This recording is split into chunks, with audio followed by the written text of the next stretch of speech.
Will you stay if I undress? The widow's desperate question echoed through Jonas Hale's cabin that storm-torn night in 1874 Wyoming, a question born not of desire, but of survival. She'd nearly drowned in the Wind River. He'd saved her life. Now she was offering the only currency broken women knew. But Jonas wasn't like other men. And what happened next would test everything they thought they knew about mercy, trust, and second chances. Stay with me until the end of this story, and comment what city you're watching from so I can see how far this tale has traveled. The Wind River didn't forgive mistakes. Jonas Hale knew this truth better than most men, had known it since the first winter he'd spent alone in his cabin on its banks, listening to the water rage against the ice like something alive and angry.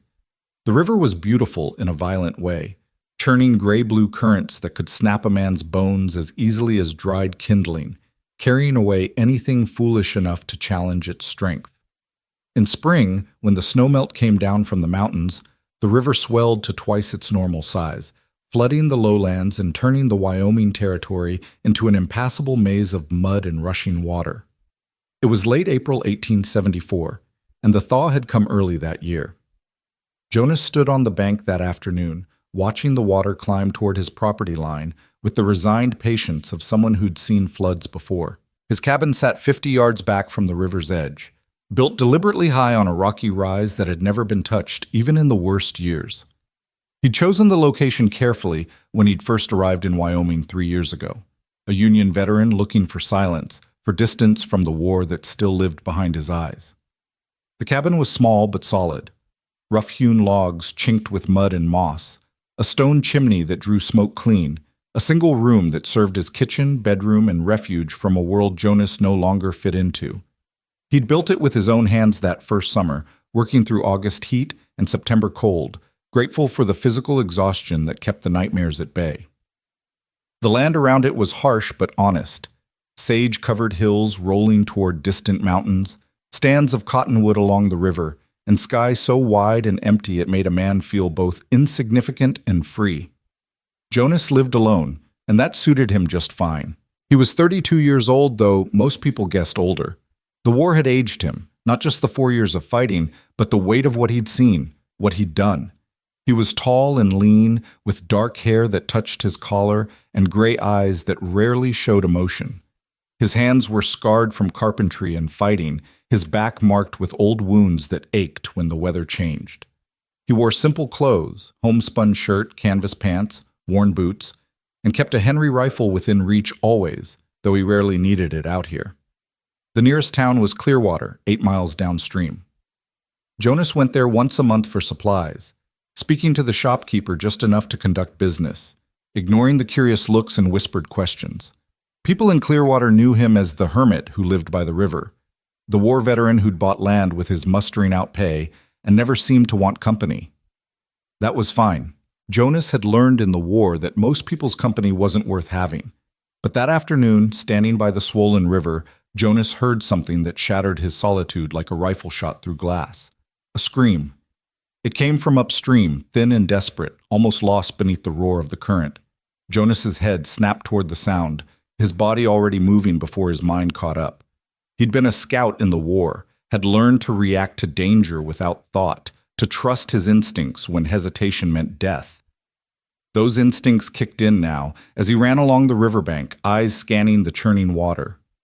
There, 50 yards upstream, being swept downstream fast. A woman. Barely visible above the water, her arms thrashing, her face appearing and disappearing beneath the foam. She was caught in the main current, being dragged toward a bend where the river narrowed and the water turned into rapids that would smash her against the rocks. Jonas didn't stop to think, didn't calculate the risk or consider his options. He just ran harder, angling toward a point downstream where he might intercept her, his boots pounding against the muddy bank. When he reached the spot, he shrugged off his coat and dove. The cold hit him like a fist. The Wind River in April was snowmelt, so cold it drove the breath from your lungs, so cold it made your muscles seize and your heart stutter. Jonas gasped as he surfaced, the current immediately grabbing him, spinning him. He fought against it, swimming hard toward where he'd seen the woman go under. The water was murky with silt, moving too fast, pulling him toward the same rocks that threatened her. He saw her arm first, pale against the brown water, fingers grasping at nothing. Jonas lunged, caught her wrist, hauled her toward him. She came up coughing, her eyes wild with panic, and immediately started fighting him, that desperate, animal fear of drowning making her claw at his face, trying to climb on top of him. Jonas knew this panic, had seen soldiers drown each other trying to save themselves in river crossings during the war. "Stop fighting," he shouted, his voice barely audible above the river's roar. "I've got you." She didn't hear him, or didn't care. Her fingernails raked across his cheek as she tried to push him under. Jonas did the only thing he could. He wrapped one arm around her from behind, pinning her arms to her sides, and started swimming one arm toward the bank. It was like trying to swim through concrete. The current fought him for every foot, trying to drag them both downstream. Jonas's legs kicked hard, his free arms stroking, his lungs burning. The woman had gone limp against him. Whether from exhaustion or unconsciousness, he couldn't tell. The bank seemed impossibly far away, though it was probably only 30 feet. His muscles screamed. His vision started to gray at the edges.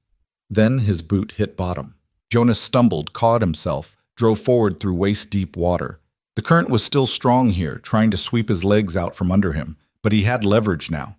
He dragged the woman through the shallows, up onto the muddy bank, and collapsed beside her, his chest heaving, water streaming from his clothes. For a long moment, he just lay there, getting his breath back. His cheek burned where she'd scratched him. His body felt like ice. But he was alive, and so he turned to check. Was she? The woman lay on her side, coughing violently, expelling river water from her lungs. Her hair hung in dark, wet ropes across her face.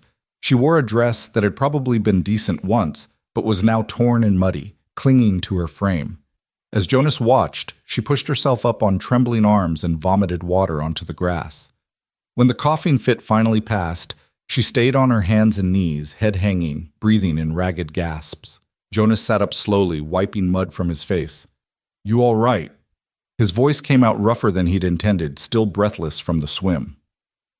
The woman didn't answer immediately. When she finally lifted her head, Jonas got his first clear look at her face and felt something twist in his chest.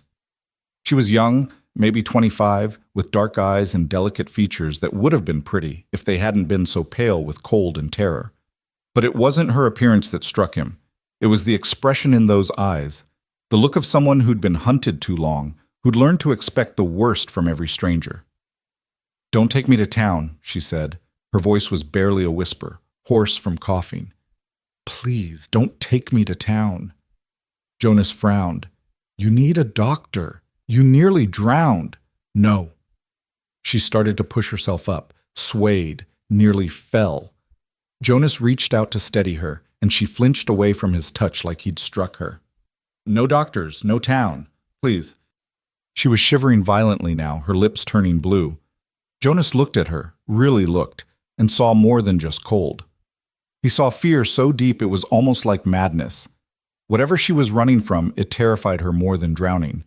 He made a decision. "My cabin's close," he said, keeping his voice neutral, non-threatening.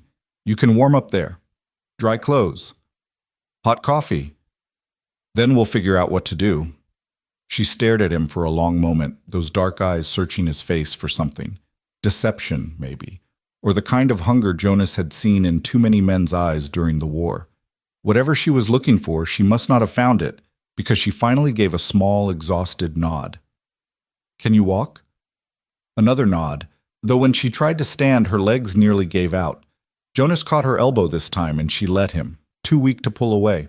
Together they stumbled toward his cabin, the woman clutching something against her chest that Jonas hadn't noticed before. A leather satchel, soaked through but still strapped across her body. Whatever was in that bag, she'd nearly died trying to keep it. The walk to the cabin took forever. The woman could barely put one foot in front of the other, and Jonas wasn't much better. His clothes were heavy with water, his boots squelching with every step. By the time they reached his door, he was shaking as badly as she was. Inside, the cabin was blessedly warm. Jonas had banked the fire before going to check the river, and the coals were still glowing. He kicked the door shut behind them, then guided the woman to the single chair near the hearth. "Sit," he said, already moving to build up the fire. "Don't try to talk yet, just get warm." She sank into the chair without argument, still clutching that damned satchel. Jonas worked quickly, feeding kindling to the coals, blowing gently until flames caught and spread. When he had a decent fire going, he stood and turned to assess his unexpected guest. She was in bad shape. Her lips were still blue, her skin clammy and pale. The torn dress clung to her, and Jonas could see she was painfully thin beneath it. Not fashionably slender, but the kind of thin that came from not having enough to eat. Dark circles shadowed her eyes. There was a bruise on her temple, half hidden by wet hair. "You need to get out of those wet clothes," Jonas said. He stopped, thinking. He didn't have women's clothing, obviously. "I'll get you a blanket and one of my shirts.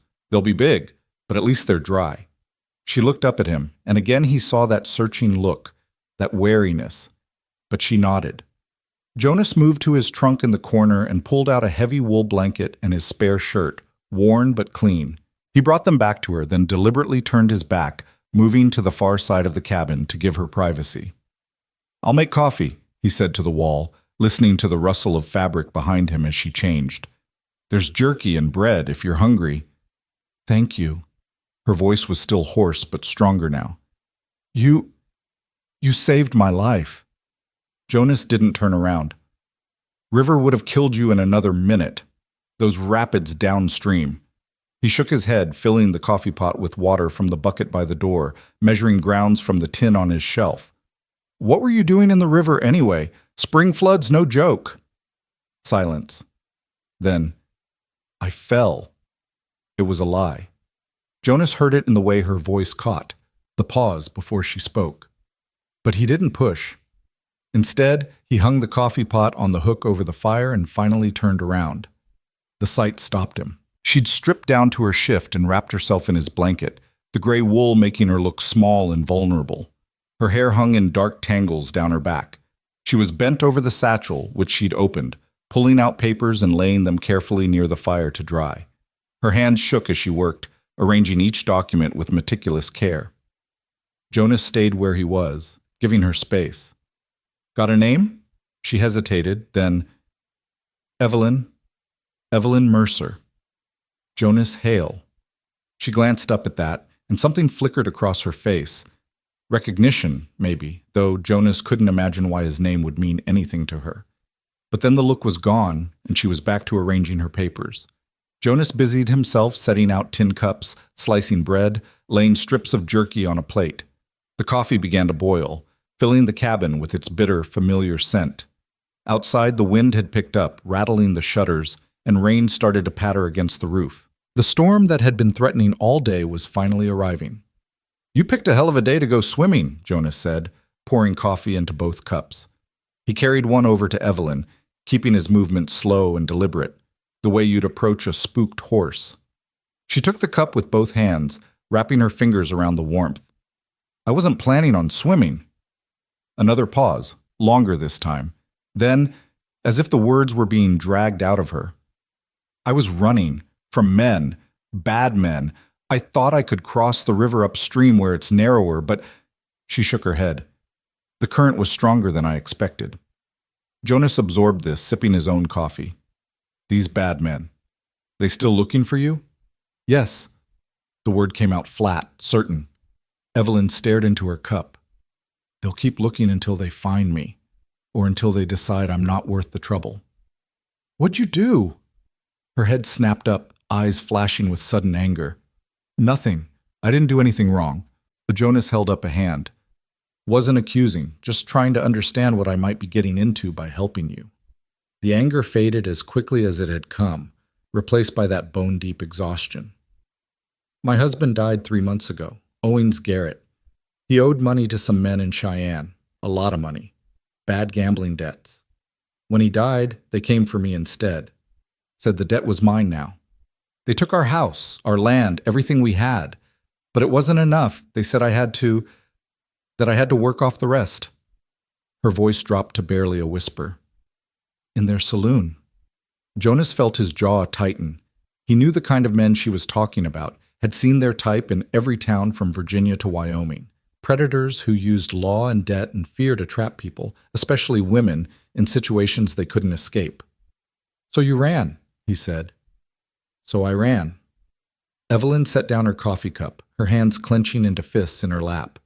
3 days ago, took what little I had left and ran. But they've been following me. I heard them this morning, heard their horses.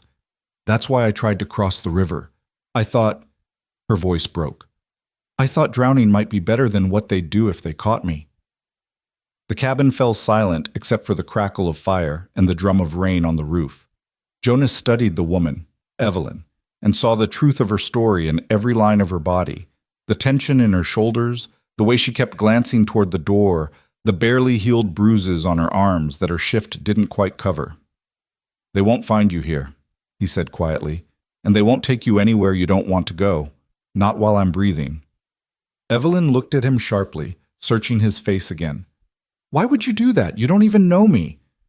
Don't need to know you to know what's right. In my experience, Mr. Hale, men don't do what's right unless there's something in it for them. Her voice had gone hard, brittle. So let's be clear about terms. What do you want? Money? I don't have any. Information? I don't know anything valuable. Or maybe you want... She stood up abruptly, the blanket falling away from her shoulders. Maybe you want what all men want. Is that it? Is that the price for your protection? Jonas felt something cold settle in his stomach. Not anger. He'd been angry so many times during the war that the emotion had worn itself smooth, like a stone in a river. This was more like sadness. Sadness that she'd lived in a world that taught her to think this way. No, he said simply. That's not the price. There is no price. Evelyn's hands went to the hem of her shift. You're lying. Men always want something. Her voice shook, but her eyes stayed defiant. So here's what I'm offering. Will you stay if I undress? Will you protect me from those men if I give you what you want first? At least that way, it's my choice. At least that way... Stop. Jonas's voice came out sharper than he intended, and Evelyn flinched. And Evelyn wust. He softened his tone immediately, taking a step back, putting more distance between them. Please, just stop. He turned away from her, facing the fire, giving her back her dignity. Behind him, he heard her breathing, fast and shallow, like she'd just run a mile. I'm not going to touch you, Jonas said to the flames. Not that way. Not any way you don't want. And I'm not going to let those men have you either. You can stay here until the flood goes down and it's safe to travel. After that, you can go wherever you want, or stay longer if you need to. But there's no price for any of it. No payment required. That's just how it is. Silence stretched out behind him. Jonas stared into the fire and waited, letting her process his words, letting her decide whether to believe him. When Evelyn finally spoke, her voice was so quiet he almost missed it. Why? Jonas thought about the question, thought about all the reasons he could give, about duty and honor and the code of conduct his father had beaten into him as a boy, about the things he'd seen in the war, the atrocities committed by men who'd convinced themselves that might made right, that women were just another form of plunder. But in the end, he settled for the simplest truth. Because someone should have done it for my sister. He heard Evelyn draw in a sharp breath. Your sister? She died during the war, Sherman's march through Georgia. Jonas's voice stayed level, factual, though the words still hurt after all these years. I was fighting in Virginia. Didn't even know about it until months later. Men came through their town, took what they wanted. She tried to fight them. He stopped, swallowed. She was 16. The rain outside had intensified, drumming hard against the roof now, turning the world beyond the cabin walls into a gray blur. Jonas listened to it and thought about Rebecca, bright, fierce Rebecca, who'd written him letters through the war, letters full of hope and plans for when he came home. Letters that had stopped coming in the fall of 1864. I'm sorry, Evelyn whispered. Jonas shook his head, not looking for sympathy, just, that's why. Because I couldn't help her. Because I wasn't there, and because I'd like to think that somewhere, someone helped her when she needed it, even though I know no one did. More silence.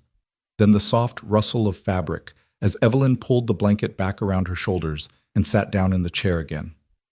Thank you, she said, for pulling me out of the river. And for this, whatever this is. Jonas finally turned to face her. She looked impossibly young in that moment, wrapped in his blanket, her dark hair drying in tangles around her face, young and scared and trying so hard to be brave.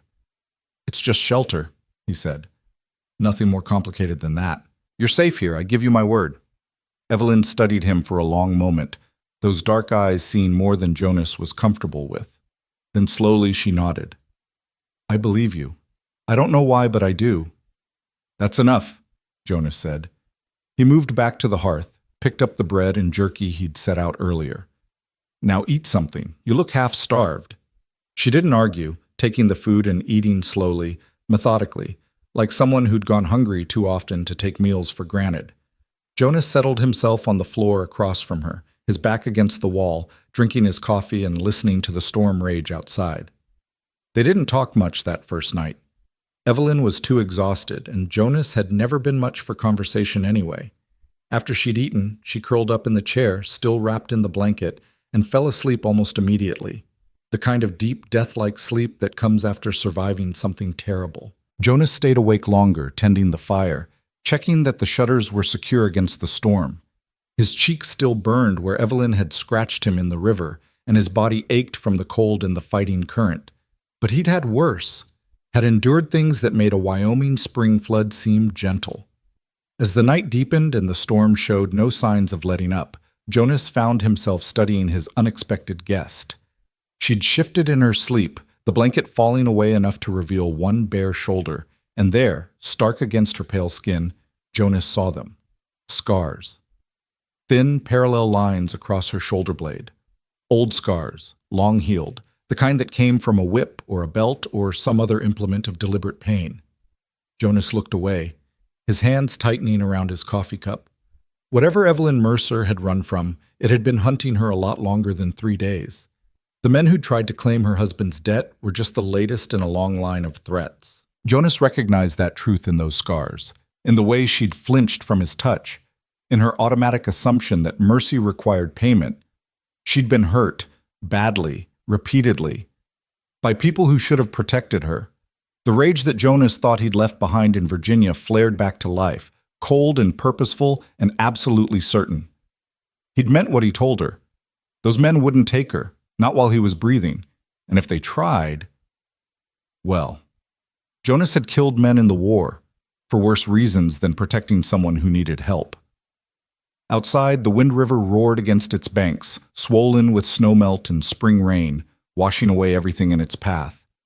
Inside the cabin, a woman who'd nearly drowned slept fitfully, dreaming of threats that didn't stop chasing you just because you'd survived another day. And between them, a man who'd tried to escape his own ghosts found himself faced with a choice he'd thought he'd never have to make again. Stand by and let cruelty win, or step forward and fight back, knowing that fighting back would cost him the peace he'd worked so hard to build. Jonas looked at Evelyn's sleeping form, at those terrible scars on her shoulder, and made his decision. He would fight. The storm raged through the night, but inside Jonas Hale's cabin, a different kind of shelter was taking shape, fragile and uncertain, built from the simple act of one person choosing mercy when the world expected something else. It wasn't much, but sometimes mercy was enough to change everything. Dawn broke gray and cold over the Wind River Valley, the storm having passed sometime before sunrise, leaving behind a world washed clean and still dripping. Jonas woke to the sound of Evelyn moving quietly around the cabin, trying not to disturb him where he'd fallen asleep on the floor, his back against the wall. He opened his eyes to find her standing by the window, wrapped in his blanket, looking out at the swollen river. The morning light caught her profile, the delicate line of her jaw, the dark circles under her eyes that sleep hadn't erased. She looked like a ghost standing there, pale and insubstantial, as if a strong wind might blow her away. "It's still rising," she said without turning, her voice flat with exhaustion. "The river, it's higher than yesterday." Jonas pushed himself to his feet, his back protesting the night spent on hard floorboards. He was getting too old to sleep like a soldier on campaign. He moved to stand beside her at the window, careful to maintain distance, and looked out at his property. She was right. The Wind River had climbed another 6 feet during the night, spreading across the lowlands, turning the Sage Flats into a temporary lake that stretched toward the distant hills. The water was brown with silt and debris.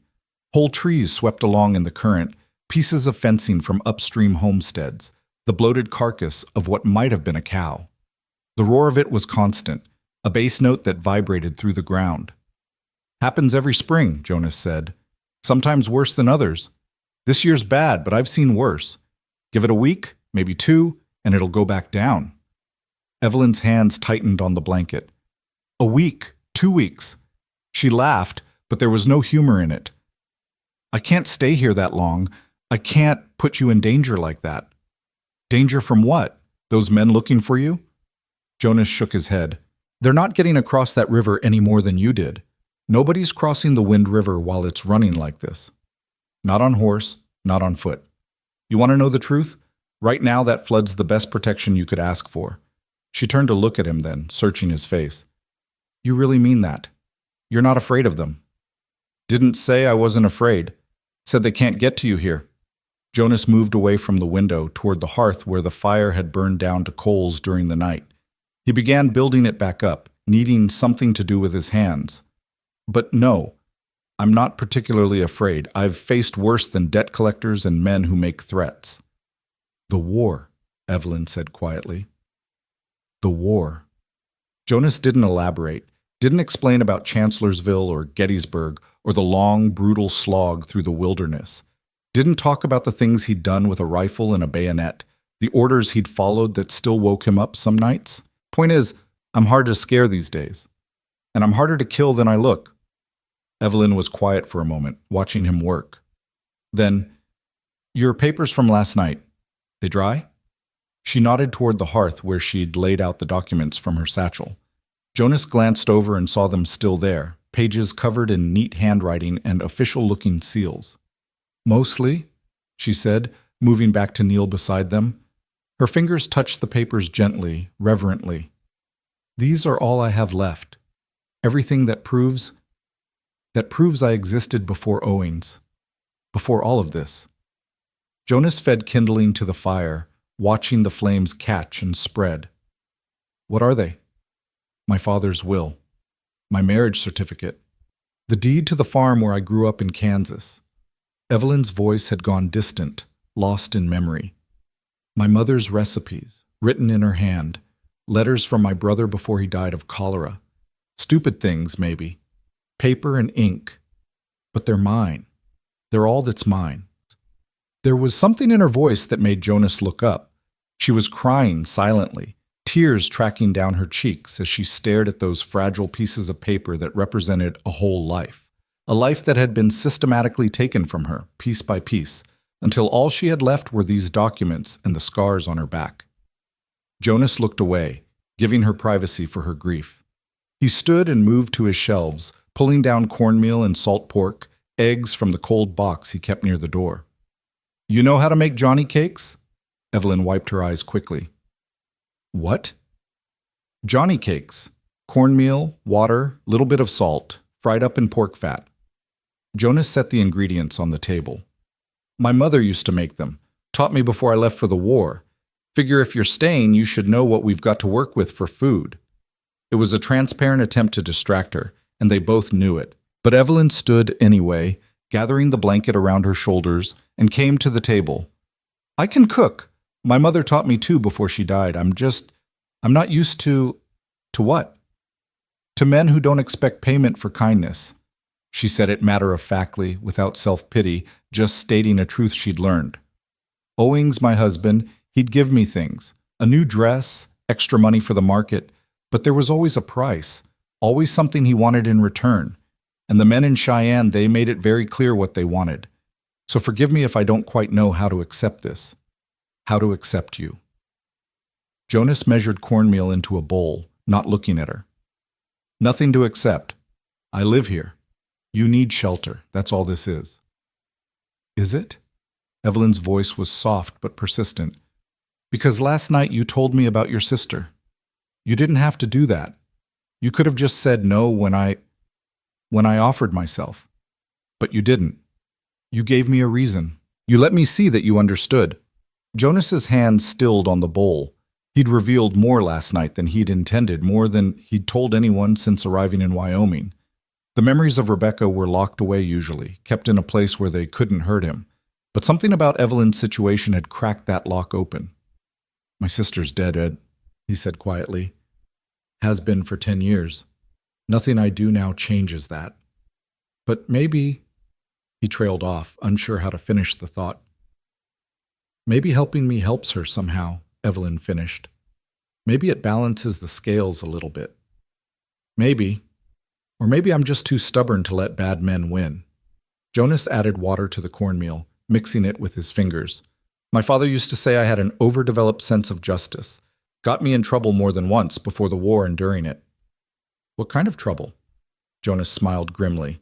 "The kind where you see an officer beating a black soldier for not moving fast enough, and you put yourself between them. The kind where you refuse orders that you know are wrong, even when refusing means court-martial." He shaped the cornmeal mixture into cakes, setting them aside. "I spent a month in the stockade once during the war. My commanding officer wanted to burn a Virginia farmhouse with the family still inside. Said they were harboring Confederate soldiers. I told him to go to hell." Evelyn's eyes widened. "What happened?" "Turned out I was right. Family had nothing to do with the Confederates, just wrong place, wrong time. Officer got reprimanded. I got released. But it taught me something. I'd rather face consequences for doing right than live easy by doing wrong." Jonas started heating the pan, rendering salt pork fat. "That probably sounds naive." "No," Evelyn said. "It sounds like the kind of man I wish I'd met before Owings Garrett." The name hung in the air between them.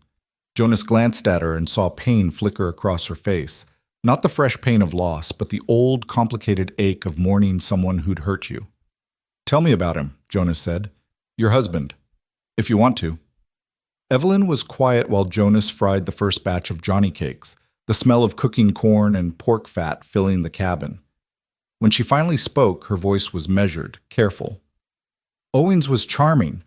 That's the first thing you need to understand about him. When I met him 5 years ago, I was 18 and working in a boarding house in Kansas City. My father had just died, left me with nothing but debts. Owings came through town, saw me, started courting me. He was handsome and confident, and he made me feel like I mattered, like I was special." She laughed bitterly. "I was so young, so stupid." "You weren't stupid. You were desperate and alone. That's different." "Maybe." Evelyn watched Jonas flip the Johnny cakes. "We got married 3 weeks after we met. Moved to Cheyenne, where he said he had business opportunities. For the first few months it was good. He treated me well, bought me nice things, took me to restaurants and shows. I thought I'd found safety, a place where I wouldn't have to worry anymore." "When did it change?" "Gradually. That's how it always is, isn't it? Small things at first. He'd criticize my cooking, my appearance. Tell me I wasn't grateful enough for what he provided. Then came the gambling. He'd go out at night, come home having lost money we needed for rent or food. When I complained, Evelyn's hand unconsciously went to her shoulder, where Jonas had seen those scars. "He'd remind me that I owed him everything, that without him I'd be nothing." Jonas slid the Johnny cakes onto a plate, started frying the next batch. His jaw was tight with anger he was trying to control. "He hit you." "Among other things." Evelyn's voice had gone flat again, that protective numbness Jonas recognized from his own experiences. But he was careful about it, never where it would show. Never so bad I couldn't work. And between the bad times, he'd be sweet again, apologetic. Promise it wouldn't happen again. I kept believing him because what else was I going to do? I had nowhere to go, no money, no family left. So I stayed. I stayed for 4 years. What happened 3 months ago, when he died? Pneumonia. Got sick in January, dead by February. I thought... Evelyn's voice cracked. "I know this makes me a terrible person, but I thought I was free. I thought maybe his death was my chance to start over. But then his creditors came. Men from the gambling halls and saloons where he'd run up debts. Thousands of dollars I didn't even know about. They took everything, our house, our furniture, even my clothes except for what I was wearing. And then they said it still wasn't enough." Jonas transferred more Johnny cakes to the plate. "That's when they wanted you to work in their saloon." Work is a generous term for what they wanted. Evelyn's voice had turned hard. They were very clear about my duties. I'd serve drinks, yes, but I'd also entertain their customers upstairs, work off the debt that way. They said it might take years depending on how popular I was, but they'd feed me and house me, and eventually, maybe, I'd be free. That's slavery, Jonas said bluntly. Might use different words, but that's what it is. I know. That's why I ran. Evelyn looked down at her hands. 3 nights ago, they left me alone for the first time since Owings died. They'd been keeping me locked in a room above the saloon, making sure I couldn't escape. But that night they got careless. Too much drinking, celebrating something. I waited until they were all drunk or asleep, then I climbed out the window. I had my satchel hidden under the floorboards with my papers and a little money I'd saved. I ran all night, trying to get as far from Cheyenne as I could. But they followed. Of course they followed. I'm their property now, according to them. Or I was. She looked up at Jonas, and there was steel in her eyes now, beneath the fear. I'd rather die than go back there. I need you to understand that. If they find me, if they try to take me, I'll fight. I'll kill them or make them kill me, but I won't go back alive. Jonas brought the plate of Johnny cakes to the table, along with the coffee pot and 2 cups. He sat down across from Evelyn, meeting her eyes steadily. Won't come to that, he said.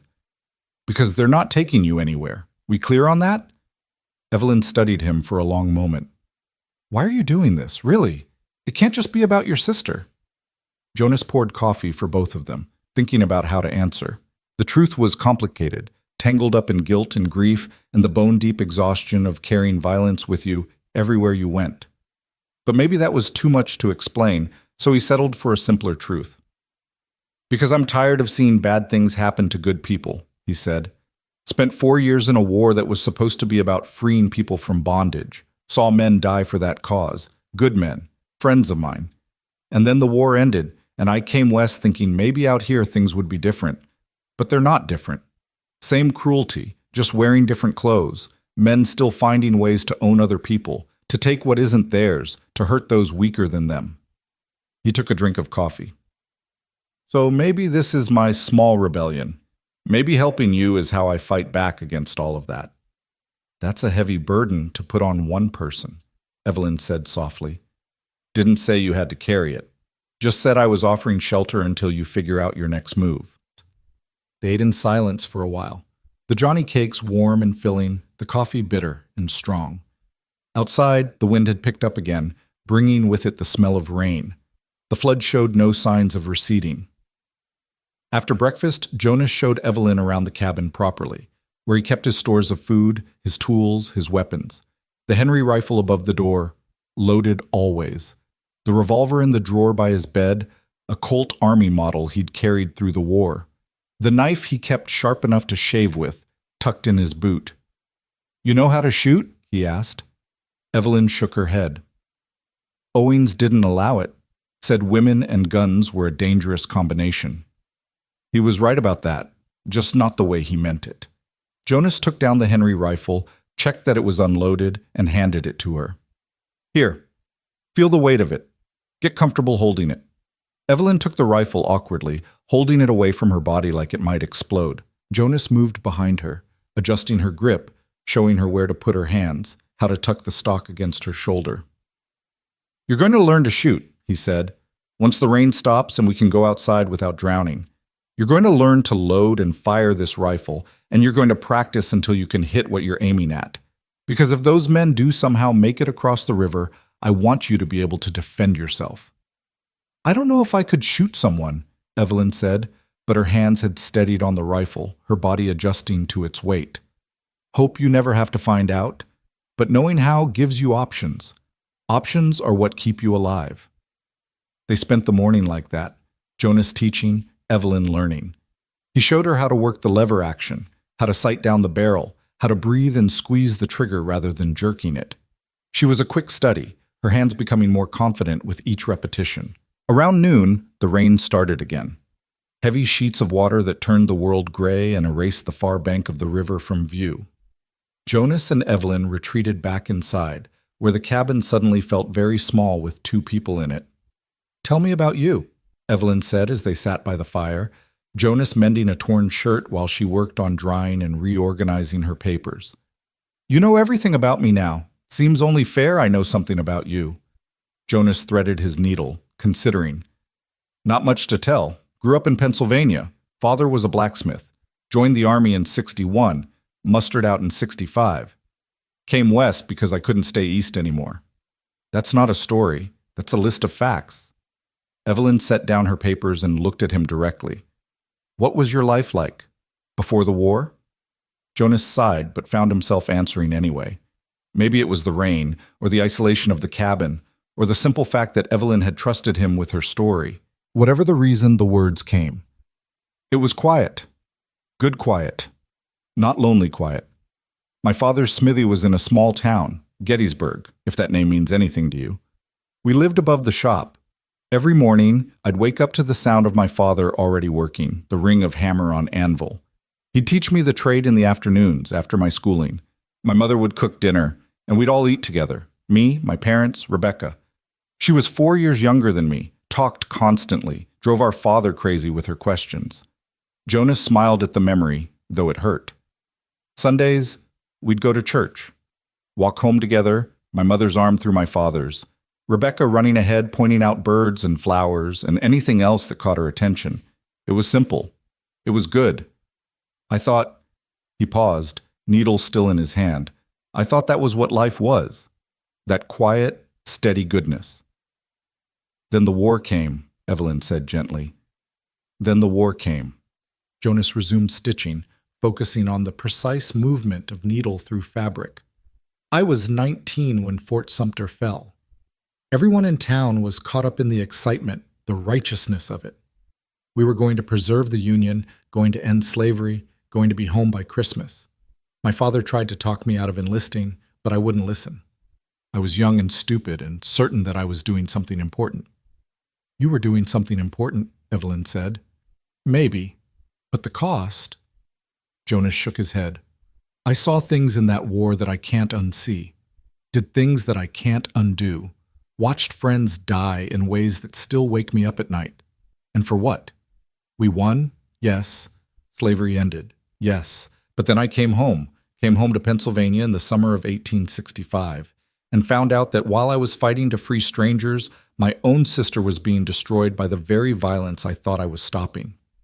His hands had stilled again. Evelyn waited, not pushing, just listening. They came through Gettysburg during Sherman's march, Jonas continued, his voice flat now, emotionless. Union soldiers. My own side. They were supposed to be liberators, heroes, but they were drunk and angry and tired of war, and they took what they wanted. My father tried to stop them. They beat him so badly he never fully recovered, died 6 months later from the injuries. My mother hid in the cellar, but Rebecca... He stopped, swallowed hard. Rebecca tried to protect the shop, tried to stop them from stealing my father's tools, the ones that represented his whole livelihood. They raped her. 14-year-old girl, and they raped her because she dared to tell them no. Oh, God, Evelyn whispered. Jonas, she survived the assault, but she didn't survive what came after. Hung herself 2 weeks later before I even made it home. Left a note saying she couldn't live with what had been done to her. Couldn't stand the way people looked at her afterward, like she was stained, ruined. Jonas set down the shirt he was mending, his hands shaking slightly. I got home 3 days after we buried her. My father was still in bed, barely able to move. My mother looked at me in my Union uniform and said, You did this. Your precious war did this. The cabin was silent except for the rain and the crackling fire. Evelyn had tears on her cheeks again, but she didn't look away from Jonas. I stayed long enough to help my parents sell the smithy, Jonas said. Long enough to watch my father die.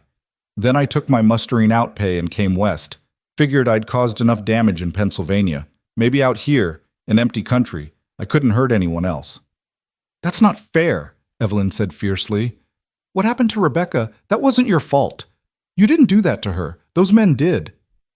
I wasn't there to stop them. You couldn't have been. You were fighting a war. That's what I tell myself. Jonas picked up the shirt again, forcing his hands to work. Doesn't make it true. Doesn't bring her back. They sat in silence for a while after that, both lost in their own thoughts, their own griefs. Outside, the rain continued its steady percussion on the roof, and the Wind River roared its ancient song of water and stone. Eventually, Evelyn stood and moved to where Jonas sat. She hesitated, then reached out and placed her hand over his, not grasping, not demanding, just touching. A simple gesture of comfort from one wounded person to another. Jonas looked up at her, surprised. Evelyn's dark eyes met his, and in them he saw understanding. Not pity, which he would have hated, but genuine understanding of what it meant to carry guilt that logic couldn't erase. "Thank you," she said quietly. "For telling me. For trusting me with that." Jonas nodded, unable to speak past the sudden tightness in his throat. Evelyn squeezed his hand once, then moved away, going back to her papers by the fire. They didn't talk much the rest of that day. But something had shifted between them. A recognition, perhaps, that they were both refugees from violence, both carrying scars that might never fully heal. The cabin felt less like a shelter where stranger helped stranger, and more like a shared space where two broken people could exist without pretense. That evening, Jonas made stew from salt pork and dried vegetables, and they ate together as the daylight failed outside. Evelyn told him stories about growing up in Kansas, about her mother's garden and her father's terrible singing voice and the brother she'd lost to disease.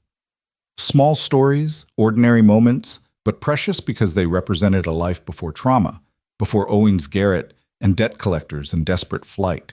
Jonas found himself telling her about learning blacksmithing from his father, about the satisfaction of shaping metal, of taking something raw and making it useful.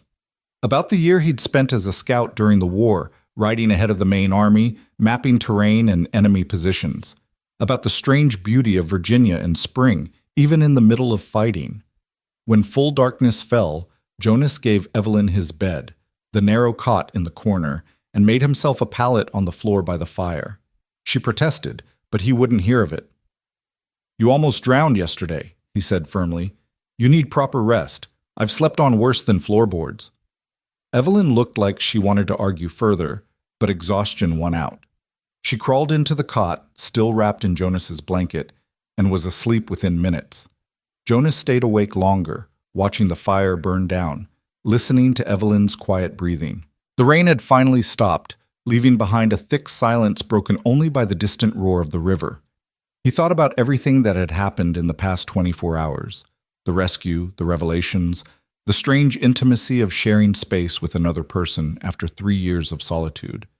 He'd meant what he told Evelyn. He would protect her from the men hunting her, would stand between her and anyone who tried to take her back to Cheyenne. But he hadn't expected to feel this way, this fierce protective determination that went beyond simple duty or honor. Maybe it was because she reminded him of Rebecca, or maybe it was because after 3 years of running from his own ghosts, Jonas had finally found someone whose ghosts were worse than his, and helping her meant he wasn't useless after all. Or maybe, and this thought made him deeply uncomfortable, maybe it was simply because Evelyn Mercer, with her dark eyes and quiet strength, and refusal to give up even when the river tried to drown her, had reminded Jonas what it felt like to care about someone's survival beyond his own. He pushed that thought away, banked the fire, and closed his eyes. Tomorrow would bring its own challenges. The flood would continue. Evelyn's hunters might find ways across the river that Jonas hadn't considered. Winter stores would need to be rationed to feed 2 people instead of 1. But tonight, in the small cabin beside the raging Wind River, 2 damaged people had found something neither expected. The possibility that maybe, just maybe, they weren't as alone as they'd thought. And for now, that was enough. The days that followed took on a rhythm that surprised them both with its ease. Morning would come gray and soft through the cabin's single window, and Jonas would wake first, building up the fire while Evelyn still slept. By the time she stirred, coffee would be brewing and the cabin warm enough that her breath no longer misted in the air. They'd eat breakfast together, Johnny cakes or porridge or eggs when the hens Jonas kept in a small coop behind the cabin were laying well. And then the day would unfold in comfortable silence, broken by occasional conversation. The flood continued for 6 days, the Wind River spreading across the valley floor like an inland sea, brown and violent and impassable. Jonas checked it every morning, walking to the edge of his property where the water lapped at ground that was usually dry sage land. Each day, he'd estimate the level, searching for signs of recession, finding none. The spring runoff was worse this year than he'd seen in his 3 years here, fed by heavy snows in the mountains and the constant rain that fell every afternoon like clockwork. On the third day, when the rain had paused and weak sunlight broke through the clouds, Jonas took Evelyn outside to practice shooting. She wore his spare pants rolled up at the ankles and cinched tight with rope, one of his shirts hanging loose on her thin frame. She looked like a child playing dress-up in adult clothing, but her expression was serious as Jonas set up targets, pieces of wood propped against a fallen log about 30 yards away. "Remember what I showed you," Jonas said, handing her the Henry rifle. "Stock against your shoulder, firm but not tight. Breathe steady. The rifle's going to kick when you fire, so be ready for it." Evelyn positioned herself the way he'd taught her, sighting down the barrel. Her hands were steady now, no longer trembling the way they had that first day in the cabin. Jonas watched her from slightly behind and to the side, noting the way she'd absorbed his instruction, the way her body had found the right stance almost instinctively. "Whenever you're ready," he said quietly. The rifle cracked, sharp and loud in the open air. The bullet hit dirt 5 feet to the left of the target. Evelyn lowered the rifle, frustration crossing her face. "Don't worry about missing," Jonas said. "First shot's always the hardest. Try again. Adjust your aim right, and squeeze slower this time." She did. The second shot hit the log, splintering wood a foot from the target. The third shot clipped the edge of the wood he'd set up. By the 10th shot, she was hitting center mass more often than not. "Good," Jonas said, genuine approval in his voice. "You're a natural. Steady hands, good eye. Few more practice sessions and you'll be better than most men I served with." Evelyn lowered the rifle, a small smile playing at her lips. The first real smile Jonas had seen from her. "My father used to say I had a gift for focus. Could spend hours doing detail work, sewing or painting, never getting bored. Guess that transfers to shooting." "Guess so." Jonas took the rifle from her, reloaded it smoothly from muscle memory. "Want to try the revolver?" They spent another hour on the pistol, Jonas teaching her the different balance of it, the way you had to account for the shorter barrel and heavier recoil. Evelyn struggled more with the Colt than she had with the rifle, but by the end she could at least hit the broadside of the target more often than not. As they walked back to the cabin, Evelyn carrying the rifle the way Jonas had shown her, barrel pointed down, finger off the trigger, she said, "Thank you for this, for teaching me. I feel less helpless knowing I could fight back if I had to." "Hope you never have to," Jonas replied. "But yeah, better to know and not need it than need it and not know." That night, as they sat by the fire after dinner, Evelyn asked him about the war again. Not about the violence this time, but about the quieter moments. Jonas found himself telling her about the men he'd served with, the friendships forged in danger, the strange camaraderie that came from shared suffering. He told her about Samuel, a former slave from Maryland who joined Jonas's regiment as a scout, who could track a single man through forest like he was following a painted line. About Patrick, an Irish immigrant with a gift for making everyone laugh, even when they were cold and hungry and terrified. About Thomas, a minister's son from Vermont who'd carried a Bible through every battle and died at Cold Harbor with that Bible pressed against his chest. Evelyn listened with complete attention, asking questions that showed she understood what Jonas wasn't saying. The grief beneath the stories, the guilt of surviving when so many hadn't. "Do you regret it?" she asked when he'd fallen silent. "Fighting in the war, I mean. Knowing what it cost you?" Jonas thought about that for a long time, staring into the fire. "I regret that it was necessary. I regret what happened to Rebecca because of it. I regret the men I killed who were probably just scared boys like me, fighting for a cause they didn't fully understand." He paused, searching for the right words. "But do I regret trying to end slavery? No. That was worth fighting for. Still is worth fighting for, even if the fight didn't end when the war did. Like fighting debt collectors who try to enslave widows," Evelyn said softly. "Like that." Jonas looked at her across the fire. "You're not property, Evelyn, no matter what those men in Cheyenne told you, no matter what debts they claim you owe. A human being can't be owned, can't be bought or sold or used up and thrown away. That's what the war was supposed to teach us, but some people still haven't learned it. Evelyn's eyes were bright with unshed tears. Owens used to tell me I belonged to him, that I should be grateful he'd taken me off the streets, given me his name, given me a home. He said without him, I was nothing. I started to believe it after a while. Started to think maybe he was right. Maybe I deserved the way he treated me because I wasn't worth more than that. He was wrong. Jonas's voice was hard, certain. And the men in Cheyenne are wrong. You're worth more than what was done to you. Worth more than your worst day or your biggest mistake. Worth more than any debt, real or imagined. How do you know that? Evelyn whispered. How can you be so sure? Because I've seen real worthlessness. Seen men who'd rape and murder and torture for pleasure. Seen people who'd sell their own souls for $1. You're not that. You're someone who ran toward freedom even knowing you might die trying. Someone who kept her most precious possessions safe while the river tried to drown you.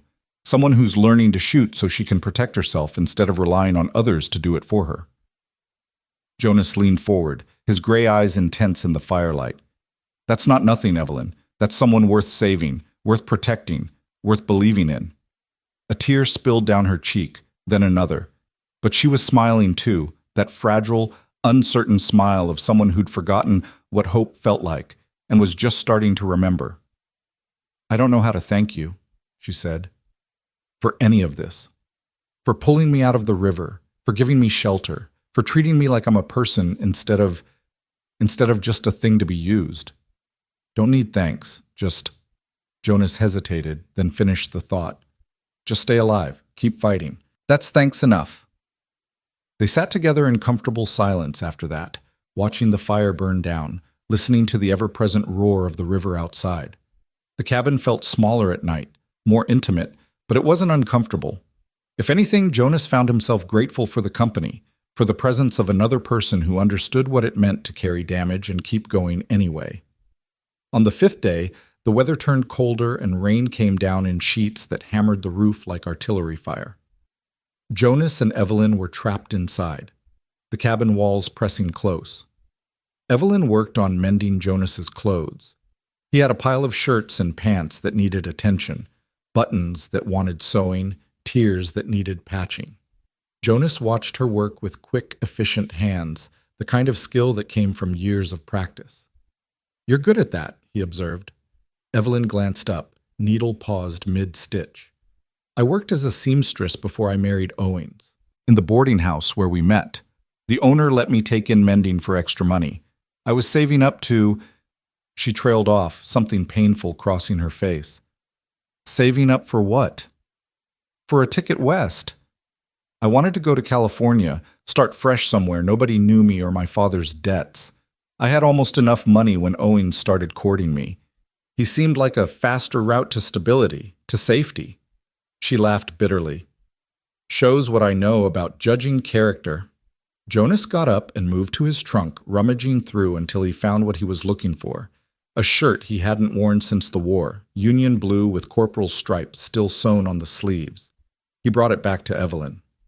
What's this? She asked, taking the fabric. Something I've been meaning to do something with for 3 years. Can't wear it. Too many memories. But I can't throw it away either. Thought maybe... He shrugged, uncomfortable. Thought maybe you could remake it into something else. Something useful that doesn't carry all that history. Evelyn unfolded the shirt carefully, her fingers tracing the stripes, the careful stitching. This meant something to you. Are you sure you want me to cut it up? It meant something to the person I was. Not sure it fits who I am now. Jonas sat back down, watching her examine the fabric. Besides, seems fitting. Taking something from the war, something that represents all that violence and loss, and turning it into something that might actually help someone. Seems like the kind of transformation Rebecca would have appreciated. Evelyn looked at him for a long moment, then nodded. I'll make you something good. I promise. She spent the rest of that rainy day working on the blue shirt, carefully unpicking seams, cutting away the military insignia, reshaping the fabric. Jonas watched between other tasks, sharpening his knife, oiling his rifle, checking his supplies. The domestic rhythm of it felt strange after 3 years alone, but not unwelcome. There was something peaceful about shared silence, about two people working side by side without need for constant conversation. As evening fell, Evelyn held up her work. She'd turned the shirt into a vest, something practical for wearing under a coat, with the inside lined in a softer fabric she'd salvaged from one of Jonas's old undershirts. "It's not perfect," she said, a hint of apology in her voice. "I didn't have proper thread or—" "It's perfect," Jonas interrupted, taking the vest and examining her work. The stitching was small and precise, the reconstruction clever. She'd taken his soldier shirt and made something entirely new from it, something that bore no trace of its military origins. "Thank you. Really, this is good." That night, as they ate dinner, Jonas wearing his new vest, a sound cut through the rain and river noise that made them both freeze. Voices, distant but unmistakable. Men's voices coming from somewhere downstream. Jonas was on his feet instantly, moving to the window. Evelyn had gone pale, her hands gripping the edge of the table. "It's them," she whispered. "It has to be them.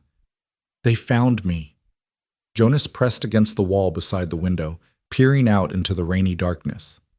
He could see lights now, torches or lanterns flickering through the trees about a quarter-mile away. 3, maybe 4 of them, moving slowly, searching. "How did they cross the river?" Evelyn's voice was rising with panic. "You said it was impossible. You said—" "Quiet." Jonas's tone was sharp but not unkind. He was thinking fast, his old scout training kicking in.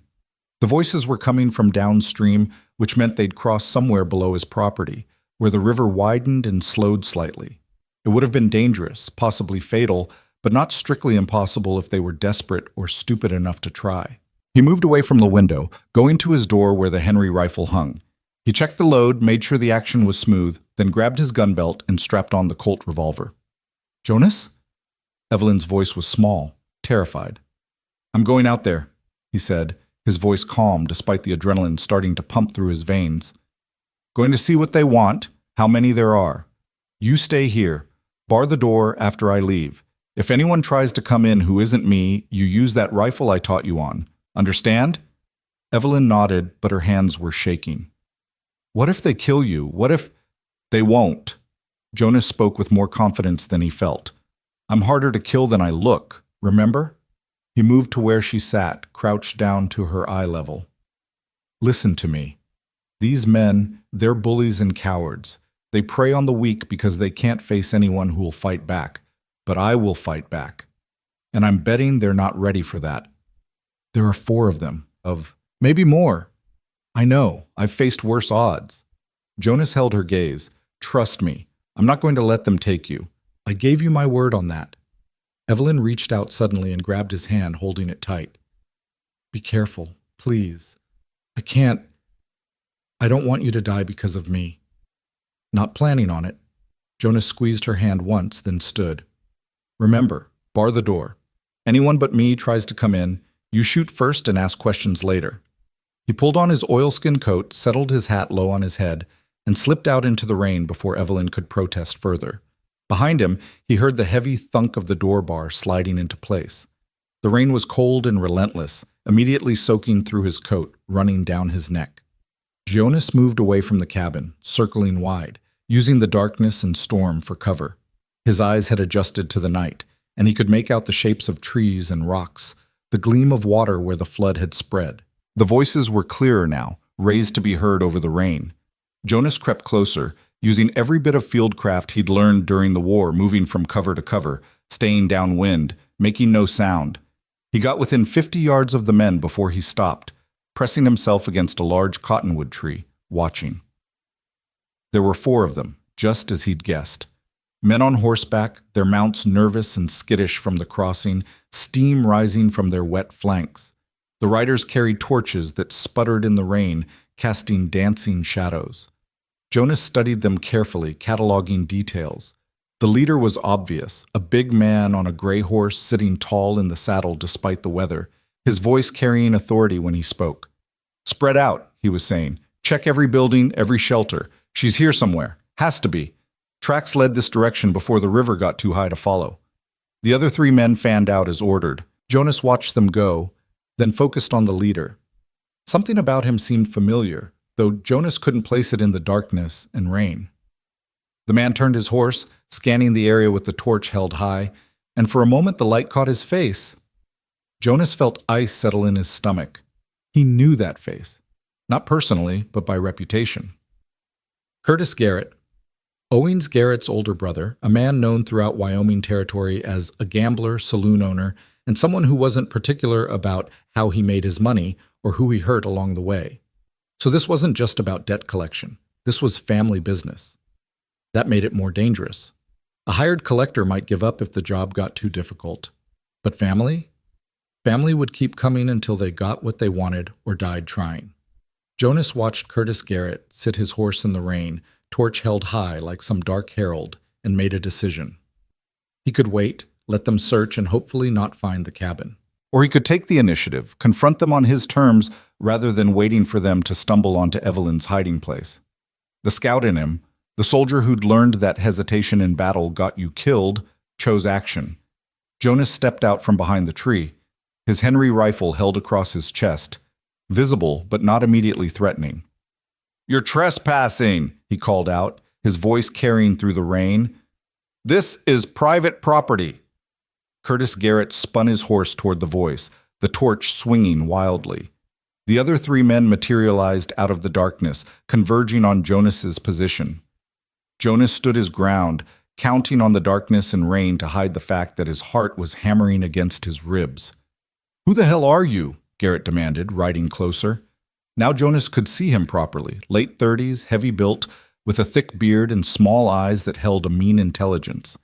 He wore a good coat and boots, the kind that said he had money. His gun belt was well-maintained, the pistol holstered there, looking clean and functional. "I'm the man who owns this land," Jonas said evenly, "and I'm telling you to leave. Now." Garrett laughed, a sound with no humor in it. "We're not here for you, friend. We're looking for someone. A woman. Dark hair, about this tall." He held his hand up to indicate height. "Probably wet and scared and running. Seen anyone like that?" "Nope." The lie came easily. Jonas had learned during the war that the truth was just another weapon, and you used it or didn't depending on the tactical situation. Right now the truth wouldn't help Evelyn, so the lie would have to do. "You sure about that?" One of the other men had ridden up beside Garrett, younger, maybe 25, with a cruel mouth and nervous hands. "Because we tracked her this way 3 days ago, right before the flood got bad. She's out here somewhere, and anyone hiding her is going to have problems with us." Jonas shifted his grip on the rifle slightly, not quite raising it, but making sure they saw he was armed. "Like I said, haven't seen anyone, and even if I had, I wouldn't tell you. Now get off my land before this conversation gets unpleasant." Curtis Garrett studied Jonas for a long moment, his expression calculating. "You know who I am?" "Can't say I do." "Curtis Garrett. I own 3 saloons in Cheyenne and half the gambling halls between here and Denver. The woman we're looking for? She owes me. Owes me money, owes me property, owes me labor. She's mine by right of debt and law, and I mean to collect." "Law doesn't allow owning people anymore," Jonas said quietly. "In case you missed the war." Garrett's face darkened. "This is different. This is legitimate debt. Her dead husband owed me $12,000. She inherits that debt. And if she can't pay in cash, she pays in other ways. That's not slavery. That's commerce. Commerce that involves forcing a woman into prostitution?" Jonas kept his voice level, conversational, even as rage burned in his gut. "Pretty sure that's not legal either. What she does to work off the debt is her choice." Garrett's voice had gone hard now, the pretense of civility dropping away. "She could work in my kitchens, clean my floors, whatever. But the work that pays fastest happens upstairs. I gave her options. She chose to run instead. That makes her a thief in my eyes." "In your eyes," Jonas repeated. "Doesn't make it true." The young man with the cruel mouth spoke up again, his voice eager. "Curtis, we're wasting time talking to this fool. Let's search his property. If he's lying about the woman, we'll find her. If he tries to stop us, we'll go through him." Jonas turned his attention to the young man, really looking at him for the first time. There was something in the way he sat his horse, the way his hand kept drifting toward his pistol, that Jonas recognized. This one wanted violence, was looking for an excuse for it. "You're welcome to try," Jonas said mildly. "But I should mention I fought through 4 years of the war. Gettysburg, Wilderness, Cold Harbor, Petersburg. Killed more men than I care to remember. So if you're thinking about drawing that pistol you keep fingering, you should know I'm faster than I look. And I don't miss at this range." The young man's hand froze. Curtis Garrett was staring at Jonas with new attention, reassessing. "A veteran," Garrett said slowly. "Which side?" "Union, Pennsylvania Regiment, which means I fought to end slavery in all its forms, including the kind you're peddling." "The war's over," Garrett said. "Those causes don't matter anymore." "They matter to me." Jonas shifted his stance slightly, angling his body to keep all 4 men in view. "And they're why I'm telling you one last time. Get off my land. Whatever business you think you have here, it's done. Go back to Cheyenne. Tell yourselves the woman drowned in the river if it helps you sleep. But you're not searching my property, and you're not taking anyone from it." Curtis Garrett was silent for a long moment, studying Jonas through the rain. Then he smiled, and it was the coldest thing Jonas had seen since the war. "I know who you are now," Garrett said softly. "Jonas Hale, the hermit who lives by the river. People in Clearwater talk about you, the crazy veteran who doesn't want company. They say you're dangerous, that people should leave you alone." His smile widened. "But they also say you're alone. No friends, no family, no one who'd notice if you disappeared." "That a threat?" Jonas asked quietly. "Just an observation." Garrett gathered his reins. "We'll leave, for now. But understand something, Mr. Hale. If you're lying to me, if that woman is on your property, I will find out. And when I do, I'll come back with more men. Enough men that even a war veteran won't be able to stop us. And it won't just be her I take. It'll be everything you own. This land, your cabin, your life if you try to stop me." The torches disappeared into the darkness downstream. Only then did he allow himself to breathe properly, to feel the adrenaline shaking through his limbs. That had been close. Closer than he liked. If they'd decided to search anyway, if they'd been willing to risk a fight. But they hadn't. Jonas had gambled on them being unwilling to face armed resistance, and the gamble had paid off. For now. He walked back to the cabin quickly, his mind already working through scenarios, making plans. They'd be back. Curtis Garrett had as much as promised it, which meant Jonas had maybe a day, maybe 2, before they returned with reinforcements. He knocked on the cabin door in the pattern he'd arranged with Evelyn. 2 sharp raps, pause, 3 more. He heard the bar slide back, and then Evelyn was there, the rifle in her hands, her face pale with fear. "Jonas." She set down the rifle and grabbed his arm, pulling him inside. "I heard voices. I thought—" "I'm fine." Jonas shrugged out of his wet coat, water pooling on the floor. "But we have a problem." He told her everything while he stripped off his wet shirt and dried himself with a towel, pulling on dry clothes from his trunk. Evelyn listened without interrupting, her expression growing more strained with each detail. "Curtis," she said when Jonas finished, "I should have known. Owings always said his brother would take care of things if anything happened to him. I just didn't realize he meant this." "You know him?" "Met him once at my wedding. He scared me even then. There was something wrong behind his eyes, something cruel." Evelyn wrapped her arms around herself. "He's not going to give up, is he?" "No." Jonas saw no point in lying. "He'll be back. Maybe tomorrow, maybe the day after. With more men, like he said. And when he comes—" He trailed off, thinking. "When he comes, you should let him take me." Evelyn's voice was quiet but firm. "I won't let you die for me, Jonas. I won't be the reason Curtis Garrett kills a good man. That's not happening. You can't fight them all. He'll bring 10 men, 20. You're just one person." Jonas moved to stand in front of her, gripping her shoulders gently. "Listen to me. I didn't survive 4 years of war by being stupid. I'm not going to make some heroic last stand like in the dime novels. When Curtis comes back, and he will come back, we won't be here." Evelyn blinked. "What?" "The flood's starting to recede. I saw it tonight when I was out there. Give it another day, maybe 2, and the water will be low enough to cross safely in some places. When that happens, we're leaving, heading north into the mountains where Curtis and his men can't follow easily. I know places up there, old trapping cabins and caves. We can wait out the spring there, then figure out our next move. But this is your home, your land. I can't ask you to abandon it because of me. You're not asking. I'm offering. Jonas released her shoulders, stepping back. Besides, it's just land, just a cabin. I can come back to it later, or I can build somewhere else. What I can't do is stand by and let those men take you. That's not who I am. Not anymore. Evelyn's eyes were bright with tears again, but she was nodding. Okay, we'll leave. But Jonas? After we're safe, after this is over, I'm going to find a way to pay you back for this. For all of it. Already told you. I know what you told me. No payment required. Evelyn managed a shaky smile. But that doesn't mean I won't try anyway. You've given me my life back. That's not something I'll ever forget. They spent the rest of the night preparing. Jonas packed supplies, dried food, ammunition, blankets, his tools for making fire and shelter. Evelyn gathered her precious papers, making sure they were dry and secure in her leather satchel. They worked mostly in silence, both understanding that time was now their enemy as much as Curtis Garrett and his men. As dawn broke gray and cold, Jonas went outside to check the river one more time. The water had definitely dropped overnight. Not much, maybe a foot or two, but enough to give him hope. Another day like this, and they could cross safely at the shallows upstream. He was standing there, calculating routes and timing, when he heard horses again.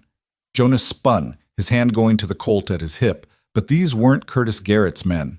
Instead, riding up the muddy path from Clearwater was Sheriff Tom Miller and one deputy, both looking exhausted and wet and none too happy about being out in the cold morning air. "Jonas Hale?" Miller called out as they approached. He was a middle-aged man with a weathered face and tired eyes, someone who'd seen too much and trusted too little. "Need a word with you." Jonas relaxed slightly, but didn't remove his hand from his pistol. "Sheriff, this about the men who were here last night?" Miller dismounted, gesturing for his deputy to do the same. "In a manner of speaking, Curtis Garrett came into Clearwater this morning, filed a complaint, says you're harboring a fugitive, says there's a woman here who owes him money and you're keeping her from settling her legal debts." "That true?" the deputy asked. He was younger than Miller, eager in a way that reminded Jonas uncomfortably of new recruits during the war, all confidence and no experience. Jonas looked at the sheriff, then at the deputy, then back at the sheriff. "I'm harboring a woman who nearly drowned in the river 6 days ago. Woman who Curtis Garrett is trying to force into prostitution to pay off her dead husband's gambling debts. I don't consider that a legal debt, and I don't consider what Curtis wants to do to her legal commerce. So yeah, she's here. And no, I'm not turning her over to him or anyone else." The deputy's hand moved toward his pistol, but Sheriff Miller held up a hand, stopping him. "Easy, Ryan. Let's talk this through before anyone does something stupid." Miller turned his attention back to Jonas, his expression weary. "Look, I don't like Curtis Garrett any more than you probably do. Man's a snake, always has been. But the law's the law. Debts are debts. If this woman inherited her husband's obligations, she inherited nothing but abuse," Jonas interrupted. "Husband beat her for years. Curtis and his friends stripped her of everything she owned, then told her the only way to work off the debt was on her back in his saloon. That's not debt collection, Sheriff. That's slavery with paperwork." Miller sighed, rubbing his face. "You're not making this easy, Hale." "Not trying to make it easy. Trying to make it right. Right doesn't always match up with legal." "Then maybe the legal needs to change." Jonas kept his voice level, reasonable, even though everything in him wanted to tell these men to get off his property and leave him alone. "Sheriff, you fought in the war?" Miller nodded. "Confederate side, Georgia militia. Not proud of it, but it's the truth." "Then you know what it means when one person tries to own another. You know what that looks like, what it costs. You really going to help Curtis Garrett do that to a woman who's already lost everything?" The sheriff was quiet for a long moment, his jaw working. The deputy looked between them, confused and frustrated by the lack of action. Finally, Miller spoke, his voice low. I can't officially condone what you're doing here. You understand that? If Curtis pushes this, if he gets lawyers involved or goes to the territorial governor, I'll have to come back here and arrest you both. That's my job, and I took an oath. I understand, Jonas said carefully. But, Miller continued, I also can't control when I come back. Might be a day, might be a week. Depends on how much other business I have to attend to. And you know, spring's a busy time. Lots of disputes over property lines, livestock gone missing in the flood, folks needing help. Could take me a while to make it all the way back out here to your isolated little cabin. Jonas felt something ease in his chest. That's mighty accommodating of you, Sheriff. I'm an accommodating man. Miller remounted his horse, gesturing for the deputy to do the same. Word of advice, though, Hale? If you're smart, you won't be here when I do eventually make it back. And neither will the woman. Curtis Garrett's got friends in high places, and he's not going to let this go. You two should maybe consider a change of scenery, permanent-like. I'll take that under advisement. Miller nodded once, then turned his horse back toward Clearwater. The deputy followed, looking over his shoulder at Jonas with an expression that promised he wouldn't forget this conversation. Jonas stood watching them ride away until they disappeared down the trail, then hurried back inside the cabin. Evelyn was standing by the window, the rifle in her hands again, her face tight with worry. I heard horses. Was it Curtis? Sheriff. Jonas began gathering their supplies with renewed urgency. He's giving us time to leave, but not much. We need to be gone by tomorrow morning at the latest. Tonight, if possible. Can we cross the river tonight? Jonas thought about the water levels, about the risks of a night crossing. It's dangerous. But staying here is more dangerous. Curtis knows the sheriff won't act immediately, but he'll push harder now. Might not wait for more men. Might come back tonight with what he's got. They spent the day in tense preparation, barely speaking, both listening for sounds of approaching horses. Jonas took Evelyn outside one more time to practice shooting, wanting her as comfortable with the weapons as possible before they left. She hit the targets more consistently now, her hands steady despite the fear he could see in her eyes. As afternoon faded toward evening, Jonas made his final assessment of the river.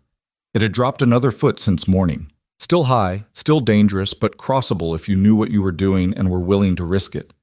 We go tonight, he decided, coming back inside, as soon as it's full dark. There's a crossing point about 2 miles upstream where the river spreads out and gets shallower. We can wade across there, keeping upstream of the main current. It'll be cold and miserable, but we'll make it. Evelyn nodded, her face pale but determined. I trust you. Those 3 words hit Jonas harder than he expected. I trust you. After everything she'd been through, all the betrayals and violations and broken promises, she still had enough faith left to place it in him. That was a responsibility he didn't take lightly. As darkness fell and they prepared to leave, Jonas took one last look around his cabin. 3 years of solitude lived here. 3 years of trying to outrun ghosts and find peace in isolation. It hadn't worked. The ghosts had followed him anyway, lived in his nightmares and his memories. But now, preparing to abandon this place for a woman he'd known less than a week, Jonas felt something he hadn't felt since before the war. Purpose. Not the false purpose of following orders or fighting for distant causes, but the immediate, tangible purpose of protecting someone who needed it, of standing between cruelty and its intended victim, of choosing, deliberately and with full knowledge of the cost, to fight back against the kind of evil that thrived when good people looked away. Ready? He asked Evelyn, who stood by the door with her satchel strapped across her body, wearing his spare clothes and boots that were too big for her. Ready, she said. Jonas shouldered his pack, picked up his rifle, and opened the door to the Wyoming night. Behind them, the cabin stood dark and empty. Ahead, the river roared its eternal song. And somewhere out there in the darkness, Curtis Garrett and his men were hunting. But Jonas had learned in the war how to hunt back. And this time, he had something worth fighting for beyond abstract principles or distant causes. This time, he was fighting for someone who'd reminded him what it meant to care whether you lived or died. And that made all the difference in the world. They moved through the darkness like ghosts, Jonas leading with Evelyn close behind, both of them silent, except for the unavoidable sounds of boots on wet earth and breath in cold air. The night was moonless, thick clouds obscuring any starlight, which was both blessing and curse. Harder for Curtis Garrett's men to spot them, but harder for Jonas to navigate safely, too. He'd brought a small lantern but kept it shuttered, relying instead on memory and instinct to find the path upstream. The roar of the river was their constant companion, sometimes loud enough to drown out thought, sometimes fading to a dull rumble as they moved through stands of cottonwood that offered brief shelter from the wind. After an hour of walking, Jonas felt Evelyn's hand on his shoulder, stopping him. He turned to find her bent over, breathing hard, her face barely visible in the darkness. "Sorry," she gasped. "Need a moment. Haven't eaten much lately, and don't apologize." Jonas unslung his pack and pulled out the canteen, handing it to her. "We've been pushing hard. Rest is smart, not weak." Evelyn drank gratefully, then handed back the canteen. "How much farther to the crossing?" "Mile, maybe a little more." Jonas looked upstream, though he could see nothing in the blackness. "We'll make it well before dawn. Then we cross, get into the foothills on the far side, and find shelter before daylight." "And after that?" Jonas heard the uncertainty in her voice, the fear of an unknown future. "After that, we keep moving north. There's an old trapping cabin about 20 miles into the mountains. Used to belong to a French-Canadian named Baptiste. He died 3 winters ago, but the cabin was still standing last time I checked. We can hole up there, wait for Curtis to give up searching." "Will he give up?" Evelyn's voice was small in the darkness. Jonas considered lying, offering false comfort, but decided she deserved the truth. "I don't know. Man like Curtis Garrett, he's not used to losing. Especially not to someone like me. No money, no connections, nobody who'd back me in a fight. He might decide I'm not worth the effort, or he might decide I need to be made an example of. That's what I was afraid of." Evelyn was quiet for a moment, then, "Jonas, if it comes down to it, if he corners us and there's no way out, you should let me go with him. Save yourself. You've done more than anyone could expect already." "We've been through this," Jonas said firmly. "That's not happening. Now come on, we need to keep moving. Standing still in this cold isn't doing either of us any good." They walked for another 40 minutes before Jonas spotted the landmark he'd been searching for. A lightning-struck pine that stood alone on a small rise, its top half shattered and blackened, visible even in the darkness as a jagged silhouette against the slightly less dark sky. The crossing point was just beyond it, where the river spread wide and relatively shallow over a gravel bed. Jonas led Evelyn down to the water's edge, and they stood there, listening to the rush of current, feeling the spray on their faces. Even with the flood receding, the Wind River was still formidable, 30 yards across at this point, moving fast enough to knock a person off their feet if they weren't careful. "We rope ourselves together," Jonas said, pulling a length of hemp rope from his pack. "I go first, you follow at about 10 feet distance. If one of us falls, the other can anchor and pull them up. Keep your pack above your head if you can. Want to keep the supplies dry if possible. And whatever happens, don't let go of the rope." Evelyn nodded, her face set with determination. Jonas tied the rope around his waist, then around hers, testing the knots to make sure they'd hold. He handed her his rifle and took the pack with their supplies, settling it high on his shoulders. "Ready?" he asked. "No," Evelyn said honestly. "But let's do it anyway." Jonas stepped into the river, and the cold hit him like a physical blow, driving the breath from his lungs. The water was snow melt, probably no more than a few degrees above freezing, and it soaked through his pants instantly, climbing up his legs as he waded deeper. By the time he was waist deep, he could barely feel his feet. Behind him, he heard Evelyn gasp as she entered the water, but she didn't stop, didn't hesitate. Jonas focused on moving forward, testing each step before committing his weight, feeling for stable footing on the gravel bottom. The current pulled at him constantly, trying to sweep his legs downstream, and twice he nearly fell, catching himself at the last moment. The worst part was the middle, where the water reached his chest and the current was strongest. Jonas leaned into it, fighting for every inch of forward progress, his legs trembling with cold and effort. He glanced back once and saw Evelyn struggling, the water up to her shoulders on her smaller frame, the rifle held high above her head with both hands. "Keep coming," he shouted over the roar of the river. "Almost there!" 3 more steps. 4. The water started to shallow as they reached the far side, dropping to waist deep, then knee deep, Then finally, Jonas was stumbling up onto the muddy bank, turning immediately to help pull Evelyn out of the current. She collapsed on the bank beside him, shaking violently, her lips blue in the faint light of approaching dawn. Jonas was shaking too, his teeth chattering so hard he bit his tongue. They needed to get warm, get dry, and fast, or hypothermia would kill them as surely as Curtis Garrett's bullets. "Up!" Jonas managed through chattering teeth. "Can't stop. Need to move, get blood flowing." He hauled Evelyn to her feet, and they staggered forward, away from the river, into the shelter of the trees on the far side. Jonas found a dense thicket of pine and pulled Evelyn into it, the branches forming a natural windbreak. His hands were numb as he fumbled with his pack, pulling out the oilskin bundle where he'd wrapped their dry clothes. "Strip," he ordered. "Everything wet, get it off, put on dry clothes." For once, Evelyn didn't argue or hesitate. They turned their backs to each other and changed quickly, fingers clumsy with cold. The dry clothes helped immediately, though Jonas was still shaking. He pulled out a blanket and wrapped it around Evelyn's shoulders, then wrapped himself in another. "We'll rest here until full light," he said. "Then we need to put distance between us and the river. Curtis will figure out eventually that we crossed, and when he does, he'll come after us." Evelyn nodded, huddling under her blanket.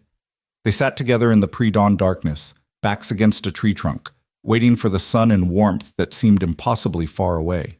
As gray light began to filter through the trees, Jonas studied their surroundings properly for the first time. They were on the north side of the Wind River now, at the base of the foothills that rose toward the mountains. The terrain ahead was rough, rocky slopes covered in pine and sage, cut through with ravines and dry creek beds. Good country for hiding, hard country for tracking. That would work in their favor. "How are you feeling?" he asked Evelyn. She considered the question. Cold, exhausted, terrified, but alive. She looked at him, managed a small smile. "Thanks to you. Again." "We're not safe yet," Jonas warned. "We've got a hard day's walk ahead of us, and we need to move fast. Think you can manage?" "I'll manage. I didn't come this far to give up now." They ate a quick breakfast of jerky and hardtack, drank from the canteen, then set off into the hills as soon as there was enough light to travel safely. Jonas set a punishing pace, pushing them both hard, pausing only briefly to rest or check their back trail for signs of pursuit. By midday, they'd climbed high enough that Jonas could look back and see the Wind River Valley spread below them, the ribbon of brown water, the green line of cottonwoods along its banks, and in the distance, a thin wisp of smoke that might have been from his cabin, or might have been Curtis Garrett's men, camped and searching.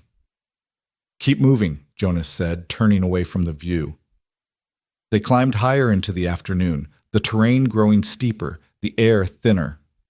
Evelyn stumbled frequently now, her energy flagging, but she never complained, never asked to stop for more than the brief rest Jonas allowed. He found himself impressed by her resilience, by the core of strength that kept her moving even when exhaustion made every step agony. As evening approached, Jonas began searching for a place to camp.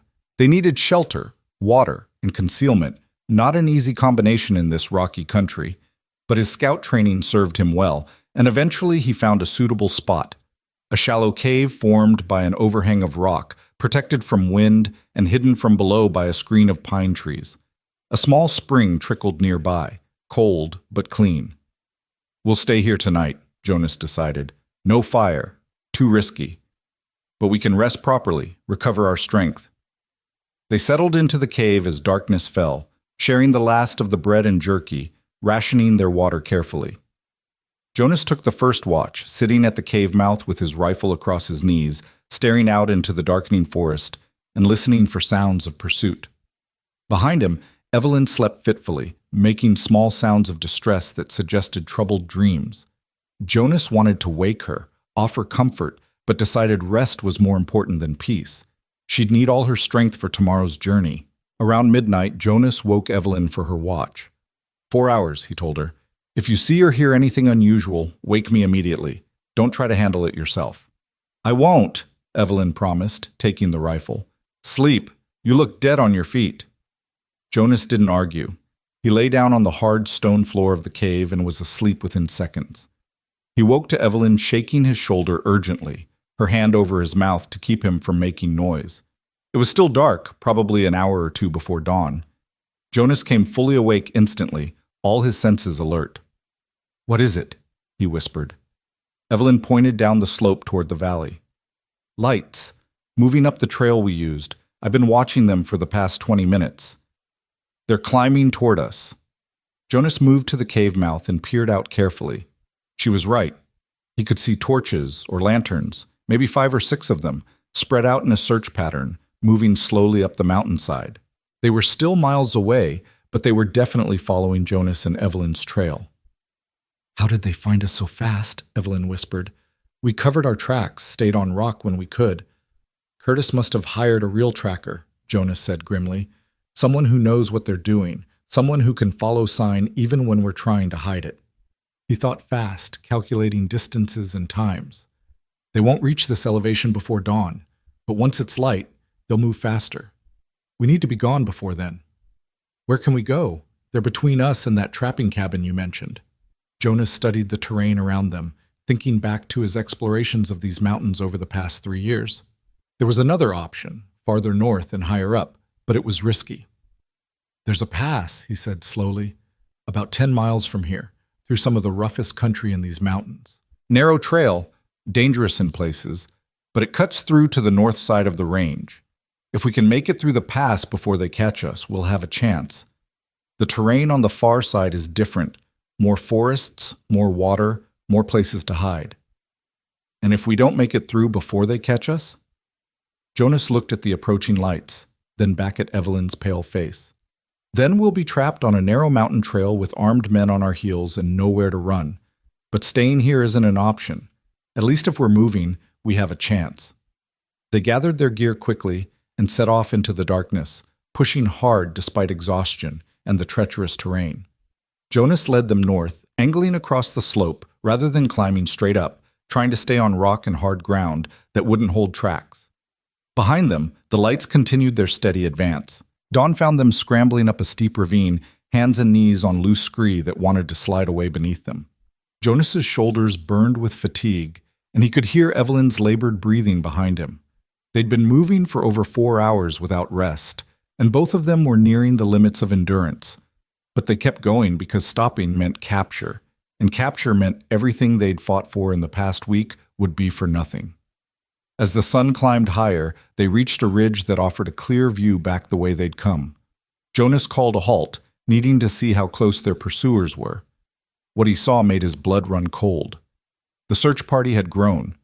Where there had been 5 or 6 lights in the darkness, now Jonas counted at least a dozen men spread across the mountainside, moving with purpose and organization. And at the front, riding a gray horse that picked its way carefully up the rocky slope, was Curtis Garrett himself. "He brought an army," Evelyn whispered beside him, her voice hollow with despair. "Not an army, a dozen men." Jonas tried to sound more confident than he felt. "We can still lose them. The pass I mentioned, it's only about 3 miles ahead. Once we're through it, this terrain will slow them down more than it slows us." "You don't sound convinced." Jonas didn't answer because he wasn't convinced. Curtis had brought trackers and hunters, men who knew these mountains probably better than Jonas did, and they were on horseback for as long as the terrain allowed it, which meant they could cover ground faster when the slope permitted. But what choice did they have except to keep running? They descended from the ridge and pushed on, climbing steadily now as the land tilted upward toward the high pass. The terrain grew progressively more difficult, loose rock that shifted underfoot, patches of old snow in the shadows, exposed sections where a misstep would send you tumbling hundreds of feet down sheer slopes. Around noon, as they navigated a particularly treacherous stretch of trail, Jonas heard a sound that made him freeze. Gunfire. A single shot, echoing off the mountains, followed by a shout. "They've spotted us," he said. "Run, now." They ran, or as close to running as the terrain allowed, a stumbling, desperate scramble across loose rock and through stunted pines. Behind them, more shots rang out, the bullets striking stone and whining off into the distance. The shooters were too far away for accuracy, but that would change fast. Jonas pushed Evelyn ahead of him, keeping his body between her and the pursuit, expecting any moment to feel a bullet slam into his back. The pass was visible now, a notch between two peaks maybe half a mile ahead. If they could just reach it. Evelyn's foot slipped on loose stone and she went down hard, crying out. Jonas hauled her up immediately, but she couldn't put weight on her left ankle. She'd turned it badly, maybe broken it. "I can't," she gasped. "Jonas, I can't run anymore." Jonas looked back. The pursuers were clearly visible now, maybe a quarter mile behind and closing fast. Curtis Garrett was off his horse, climbing on foot now that the terrain was too rough for riding, his men spread out in a line behind him. There was no time to think, only to act. Jonas made a decision he'd been avoiding since they left the cabin, a decision he'd hoped would never be necessary. "There," he said, pointing to a cluster of boulders about 50 yards upslope from the trail. "Get behind those rocks. You'll have cover and a clear field of fire." "What are you—" "I'm going to slow them down. Give you time." Jonas pressed the Henry rifle into her hands, along with the box of cartridges from his pack. "Remember what I taught you. Breathe steady, aim for center mass. Don't hesitate." "No." Evelyn's voice was fierce despite her pain.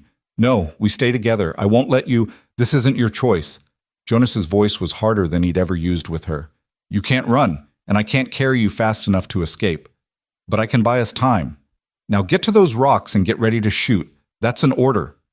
He didn't wait for her to argue further. He half-carried, half-dragged her to the boulder cluster and positioned her behind the largest stone, where she'd have protection and a good view of the trail. Then he moved away, finding his own position about 30 yards downslope, a spot where he could see the approaching men clearly but had cover to shoot from. Jonas drew his Colt revolver, checked the cylinder, then pulled out the extra ammunition he carried and set it within easy reach. 6 shots in the pistol, 12 more rounds in his belt. Against a dozen men. The odds were terrible, but he'd faced worse at Cold Harbor and survived. Maybe he'd be lucky again. Or maybe this was where his war finally ended. He pushed that thought away and focused on the trail below, watching Curtis Garrett and his men climb toward him. They were moving more cautiously now, having seen Jonas and Evelyn disappear into the rocks, knowing they were walking into a potential ambush. Smart of them.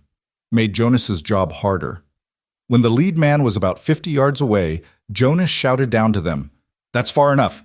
Come any closer, and I start shooting." The men stopped, spreading out along the trail. Curtis Garrett pushed forward through them, standing in plain view, his arrogance or confidence making him careless. "Hale," he called up. "This is pointless.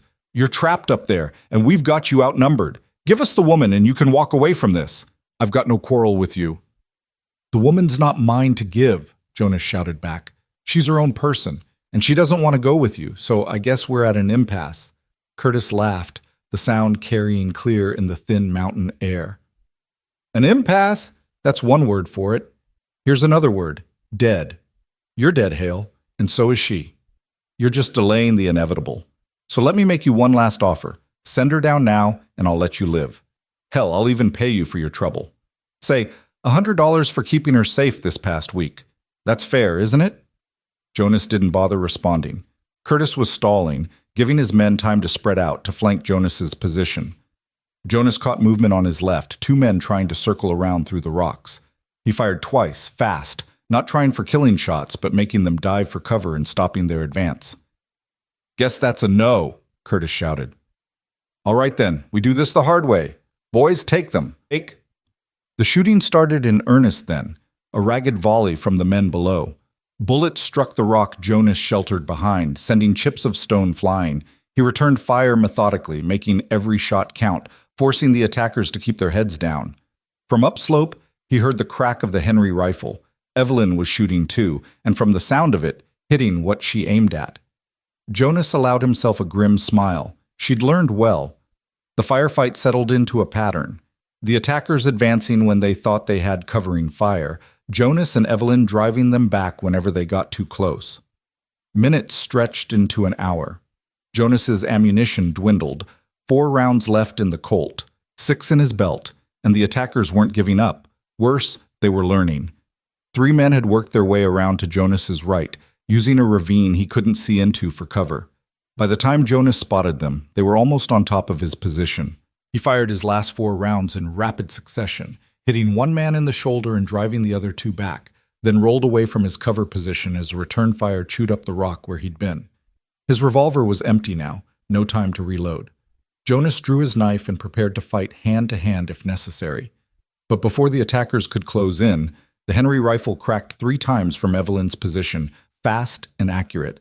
The 2 remaining flankers went down, one clutching his leg, the other not moving.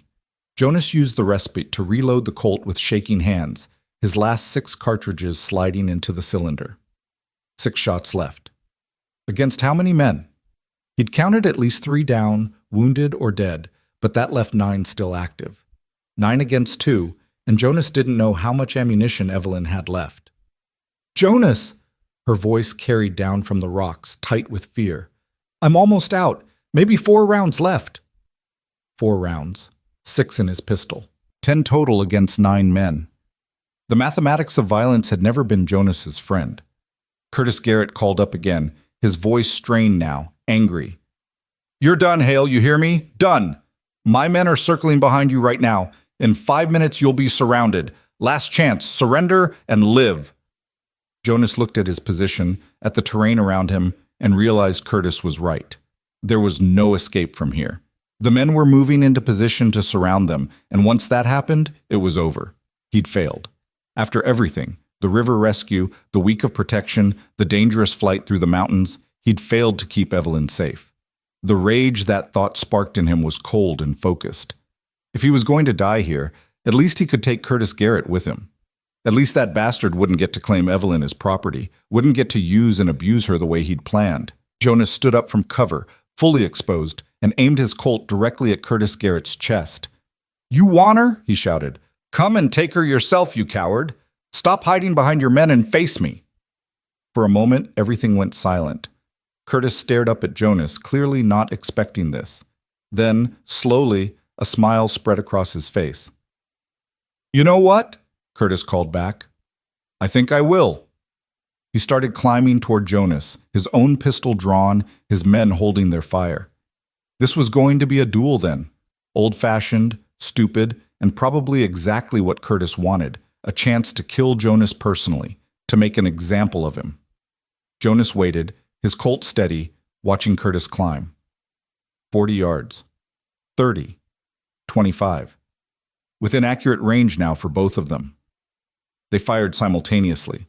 Jonas felt the bullet hit him before he heard the shot, a punch of impact in his left side just below the ribs, spinning him partially around. But he saw Curtis stagger too, saw blood bloom on the man's shoulder.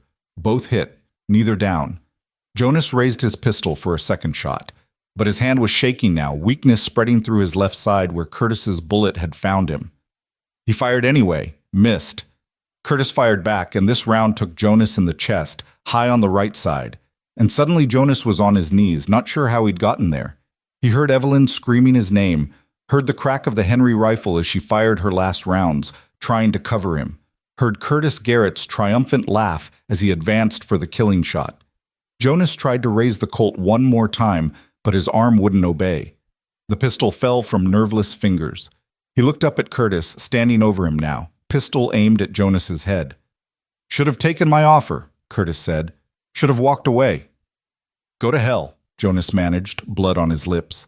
Curtis's finger tightened on the trigger. The shot that rang out didn't come from Curtis's pistol. It came from farther down the mountain, from behind Curtis's men, and it was followed immediately by a volley of rifle fire that sent the attackers diving for cover. Jonas, fading fast from blood loss, tried to understand what was happening. Through dimming vision, he saw riders emerging from the tree line below, a dozen men at least, all armed, all shooting at Curtis's crew. And at their head, Jonas recognized Sheriff Tom Miller, his face grim and determined.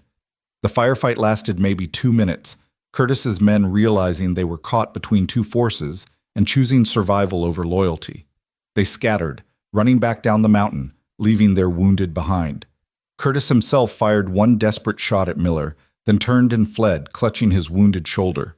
Then Miller was climbing toward Jonas's position, shouting orders to his men, and everything was starting to fade to gray around the edges. Jonas heard Evelyn crying, felt her hands on his face, but couldn't quite bring her into focus. "Stay with me," she was saying, her voice breaking. "Jonas, please, stay with me. Don't you dare die. Don't you dare." Sorry, Jonas whispered, though he wasn't sure what he was apologizing for. For getting shot, maybe. For failing to protect her properly. For... The world went dark. Jonas woke to pain that felt like fire spreading through his chest and side, each breath a fresh agony that made him want to stop breathing altogether. But underneath the pain was warmth, blankets piled on top of him, a fire crackling somewhere nearby, and most surprising of all, a hand holding his, small and cool and trembling slightly. He forced his eyes open, blinking against light that seemed too bright. The ceiling above him was rough wood, unfamiliar. Not his cabin, not the cave. Somewhere else entirely. Jonas?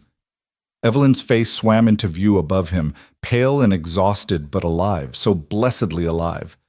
Oh God, you're awake, you're actually awake. Jonas tried to speak, but his throat was too dry. Evelyn seemed to understand, reaching for a cup of water and helping him drink, supporting his head with surprising strength. The water was cold and sweet, and the best thing Jonas had ever tasted. Where, he managed, his voice barely a rasp. Clearwater, Sheriff Miller's house. You've been unconscious for 3 days. Evelyn set down the cup, her hand returning immediately to grip his. The doctor said you lost so much blood it was a miracle you survived the trip down the mountain. He dug 2 bullets out of you, Jonas. 2. You should be dead. Jonas thought about that, about lying on that mountain with Curtis Garrett standing over him, about the darkness that had swallowed him whole. Feel dead, he whispered. Don't you dare joke about this. Evelyn's voice broke and tears spilled down her cheeks. I thought I'd lost you. I thought Curtis had killed you, and it was my fault, all of it my fault for being stupid enough to believe I could escape him. Not your fault, Jonas said, each word an effort. Never your fault. Then whose fault is it? Who else should I blame for the fact that you nearly died protecting me? Evelyn was crying harder now, all the fear and exhaustion of the past week pouring out. You got shot twice because of me. You left your home because of me. You risked everything. My choice, Jonas interrupted, squeezing her hand as hard as his weakened state allowed. Every bit of it. My choice, Evelyn. You didn't force me to help you. I wanted to. Needed to, maybe. Before Evelyn could respond, the door opened and Sheriff Miller walked in, followed by a gray-haired man carrying a black medical bag. The doctor, Jonas assumed. Well, well, the doctor said, moving to Jonas's bedside with professional efficiency. The dead man rises. You're tougher than you look, Mr. Hale. Most men wouldn't have survived what you went through. He began examining Jonas's bandages, his touch careful but firm. I'm Dr. Howard. I've been keeping you alive these past 3 days, though honestly you did most of the work yourself by refusing to die. Thanks, Jonas managed. I think. Dr. Howard smiled briefly. You'll need weeks of rest to recover fully. The bullet that hit your chest missed your lung by maybe an inch. Pure luck. The one in your side did more damage, nicked your intestine. I cleaned it out as best I could, but you'll need to watch for infection, fever, increased pain. Any foul smell from the wound, you tell someone immediately. Understand? Jonas nodded, though the movement made his head spin. Sheriff Miller stepped closer, his weathered face showing something that might have been respect. You're a damn fool, Hale. But you're a brave damn fool. What you did up on that mountain, standing against 12 armed men to protect her, he gestured at Evelyn. That took guts. I'm not sure I've got any more.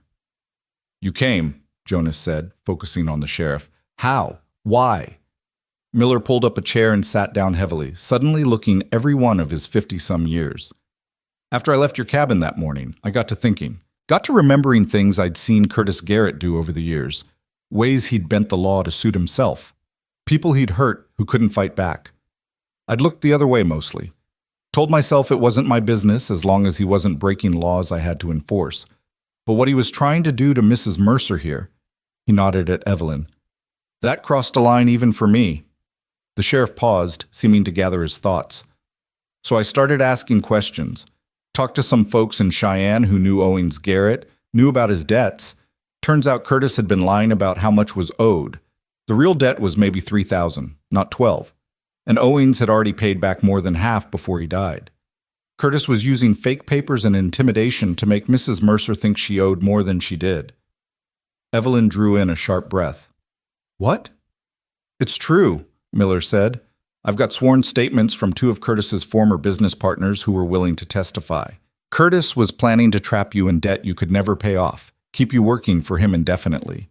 That's not debt collection. That's fraud and attempted enslavement, both federal crimes. Jonas felt a grim satisfaction despite his pain. So what happens now? To Curtis? Miller's expression darkened. That's the complicated part. Curtis escaped during the firefight on the mountain, rode out with 4 of his men before we could stop them. I've got warrants out for his arrest, sent word to every town and marshal within 200 miles. But Curtis has money and connections. He might make it to California or Mexico before we catch him, or he might disappear into the territories where law doesn't reach very well. So he's free, Evelyn said quietly. After everything, he's still out there. For now, Miller acknowledged, but his businesses in Cheyenne are being seized pending investigation. His reputation is ruined, word spread about what he tried to do, and even folks who looked the other way before are calling for justice now. And most important, the sheriff looked directly at Evelyn. You're legally clear. The territorial judge reviewed the evidence and declared all of Curtis's debt claims against you null and void. You don't owe him or anyone else a single penny. You're free, Mrs. Mercer. Evelyn swayed slightly, and Jonas thought for a moment she might faint. Dr. Howard moved to steady her, guiding her back into her chair. Free, she whispered. I'm actually free. Yes, ma'am, Miller said. And more than that, Curtis won't dare come after you now. He does. He'll be arrested on sight. The law's on your side for once.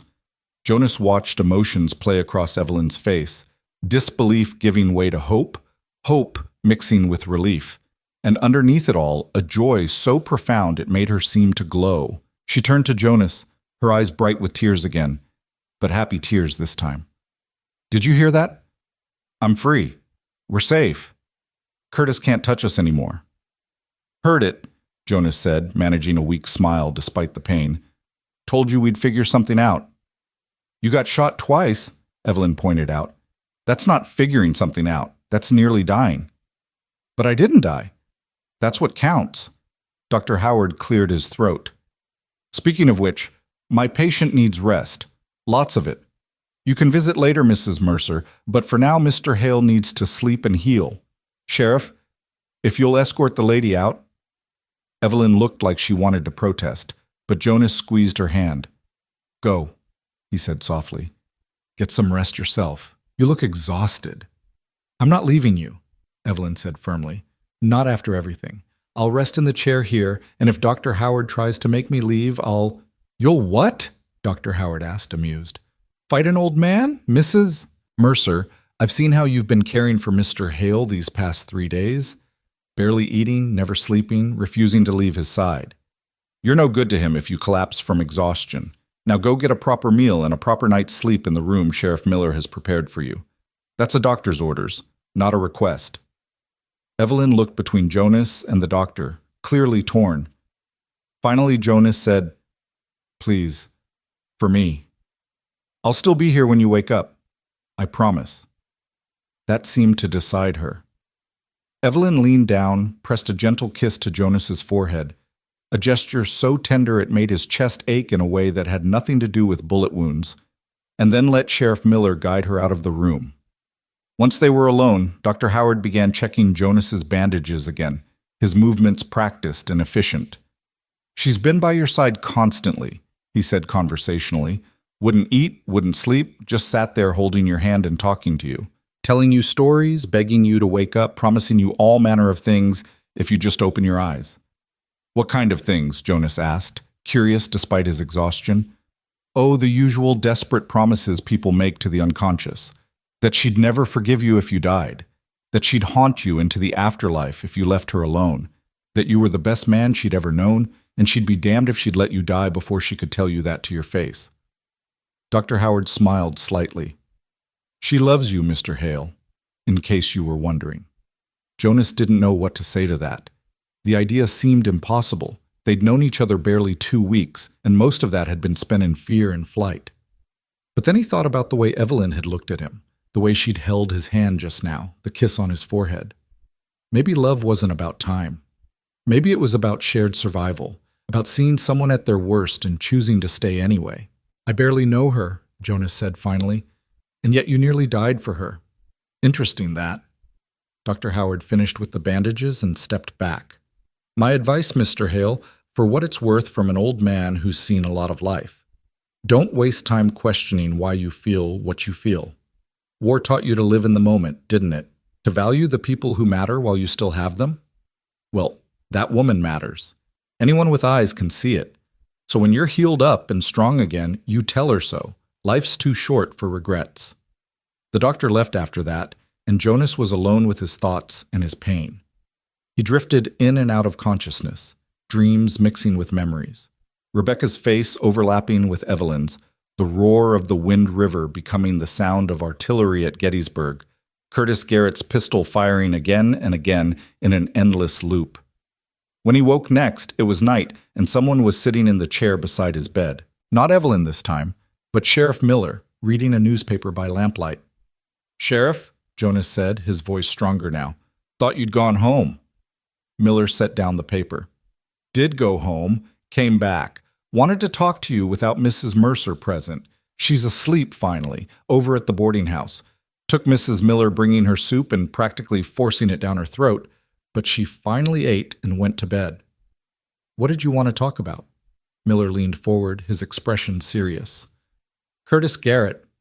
I meant what I said about the warrants and the investigation, but I also know men like Curtis don't give up easy, especially when they've been publicly humiliated.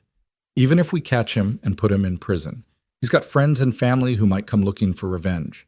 Against you, against Mrs. Mercer, against anyone who helped bring him down." Jonas absorbed this, unsurprised. "You're saying we're not safe?" "Not really. I'm saying you need to be careful.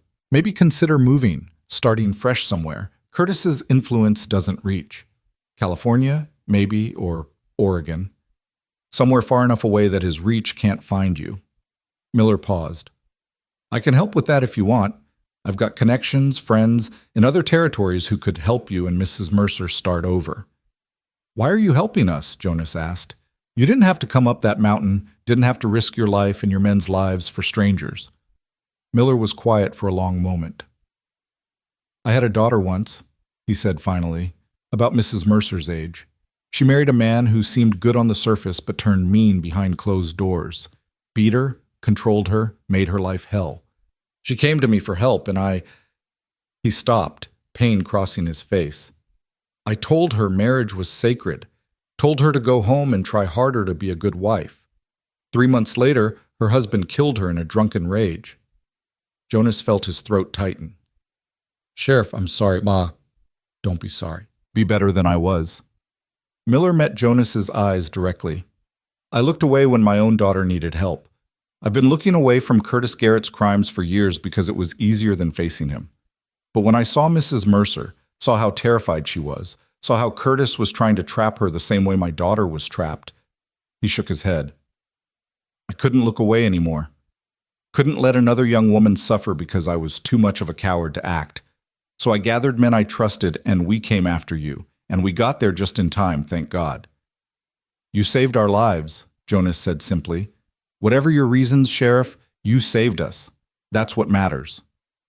"Maybe." Miller stood, preparing to leave. "Think about what I said, about moving on, starting fresh. You've got people here who'll help if you need it. Don't be too proud to ask." After the sheriff left, Jonas lay awake in the darkness, thinking about the future for the first time since this all began. Before Evelyn, he'd had no future. Just an endless present of solitude and trying to outrun ghosts that couldn't be outrun. But now? Now there were possibilities, fragile and uncertain, but real. The days that followed took on a routine. Evelyn would arrive each morning with breakfast, would spend the day talking to Jonas or reading to him or helping him with the painful exercises Dr. Howard insisted he do to regain his strength. Sheriff Miller would stop by with news. Curtis Garrett had been spotted in Denver, then later in Santa Fe, always moving, always one step ahead of the law. The men who'd followed Curtis up the mountain had been arrested, and 3 had agreed to testify against him in exchange for lighter sentences. 2 weeks after waking up, Jonas was finally strong enough to sit up without help, to walk a few steps around the room before exhaustion drove him back to bed. His wounds were healing cleanly, Dr. Howard reported, though the scars would be with him forever. Jonas didn't mind the scars. He had plenty already. What were two more? One evening, as Evelyn helped him back into bed after his exercises, Jonas caught her hand. "Stay," he said. "Sit with me. I want to talk." Evelyn settled into the chair she'd practically lived in for the past 2 weeks. "What about?" "About what happens next. When I'm healed. When we can leave here." Jonas took a breath, trying to find the right words. "Sheriff Miller thinks we should go west. California or Oregon. Somewhere Curtis can't find us." "Is that what you want?" Evelyn asked carefully. "I don't know what I want," Jonas admitted. "Before I met you, I wanted to be left alone. Wanted to live out my days by that river and not have to think about war or violence or other people's problems. But that's not who I am, is it? Not really. I'm someone who can't stand by when people need help. Someone who'll always step in when cruelty crosses my path. Being alone didn't change that, just made me lonely." Evelyn was watching him intently. "And now? Now I'm thinking maybe being alone was never the answer. Maybe what I needed wasn't isolation, but purpose. Something worth fighting for that wasn't an abstract cause or a distant principle." Jonas met her eyes. "You gave me that. These past 2 weeks protecting you, standing against Curtis, that felt right in a way nothing's felt right since before the war. Like maybe all the violence I lived through, all the killing I did.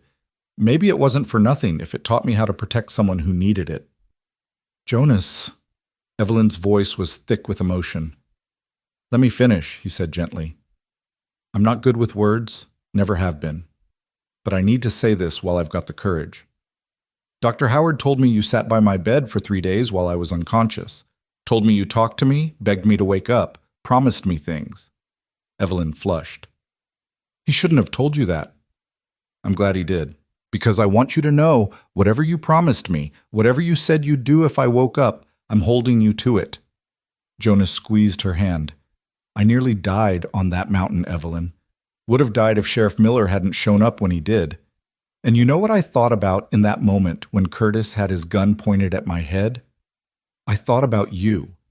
About how I hadn't told you that these past 2 weeks had been the best 2 weeks I'd had in 10 years. That pulling you out of that river was the most important thing I'd done since the war ended. That if I died right then, at least I'd die knowing I'd done something that mattered." Tears were streaming down Evelyn's face now. "You matter, Jonas. Not what you did for me, but you. You matter." "Then stay with me," Jonas said. "Not because you owe me anything or because you're grateful I helped you, but because you want to. Because maybe, if we're lucky, we can figure out how to be happy together. How to build something good out of all this damage we're both carrying." Evelyn was crying too hard to speak. She just nodded over and over, then leaned forward and pressed her forehead against Jonas's, her tears falling on his face. "Is that a yes?" Jonas asked, a smile tugging at his lips despite everything. "Yes," Evelyn managed. "Yes, you impossible man. Yes, I'll stay with you. Yes, I want to build something good with you. Yes, to all of it." They stayed like that for a long time, foreheads touching, hands clasped, two damaged people who'd found each other in the worst circumstances and somehow made it to the other side. Eventually, Dr. Howard came in to check on Jonas and found them like that. He smiled, said nothing, and quietly left them alone. 6 weeks after Jonas was shot, Dr. Howard declared him healed enough to travel. The wounds were still tender and would be for months, but Jonas could walk without pain now, could move without feeling like his chest might split open. He'd never be quite as strong as he was before. The bullet damage had seen to that, but he was alive and functional, and that was more than enough. Sheriff Miller arranged for a wagon to take them west, driven by a deputy who had family in California and was heading that direction anyway. The morning they were scheduled to leave, Jonas stood on the main street of Clearwater, looking around at the little town he'd visited monthly for supplies but never really known. Evelyn stood beside him, wearing a new dress that Mrs. Miller had insisted on buying for her, her hair pinned up properly for the first time since Jonas had pulled her from the river. She looked different like this, civilized, refined, But Jonas found he missed the wild-haired, desperate woman who'd fought so hard to stay alive. That woman was still in there somewhere, he knew, just hidden under the dress and manners that society demanded. "Ready?" the deputy called from the wagon. "Almost," Jonas said. He had one more thing to do. He walked to the small church at the edge of town, Evelyn following with a curious expression. Inside, they found Reverend Thompson preparing for Sunday services. "Mr. Hale, Mrs. Mercer," the Reverend greeted them. "I heard you were leaving today. Come to say goodbye?" "Come to ask a favor," Jonas said. "Can you marry us?" "Right now, before we leave?" Evelyn gasped. "Jonas, what?" Jonas turned to her, taking both her hands. "I know it's sudden. I know we should probably wait. Do this properly with a real ceremony and witnesses and all that. But I also know that life's too short and too uncertain to wait for perfect timing. I nearly died without telling you how I feel. I'm not making that mistake again. So I'm asking you right here, right now, Evelyn Mercer, will you marry me?" Evelyn was crying again. She'd been doing that a lot lately, happy tears instead of desperate ones. "You're crazy," she said, laughing through the tears. "You're absolutely crazy." "That a yes?" "Yes, yes, of course it's yes." She threw her arms around him, careful of his healing wounds, and kissed him properly for the first time, a kiss that tasted like tears and hope and the promise of a future neither of them had believed possible 2 months ago. Reverend Thompson smiled. "Well then, let's make this official, shall we? Deputy," he called out the door. "Mrs. Miller, I need witnesses." The ceremony was simple and quick, conducted in the empty church with Sheriff Miller and his wife standing as witnesses and the deputy shifting impatiently by the door. Jonas didn't have a ring to give Evelyn, but she didn't seem to care. When Reverend Thompson pronounced them man and wife, when Jonas kissed his new bride, it felt more real and more right than anything had felt in years. They left Clearwater an hour later, riding in the wagon west toward California and whatever future waited for them there. As the town disappeared behind them, Evelyn leaned against Jonas's shoulder, careful of his wounds. "What are we going to do when we get to California?" she asked. Jonas thought about it. "I can do carpentry, blacksmithing if I need to. You can do sewing, keep accounts. We'll find work, find a place to settle, build a life." "Just like that? Just start over?"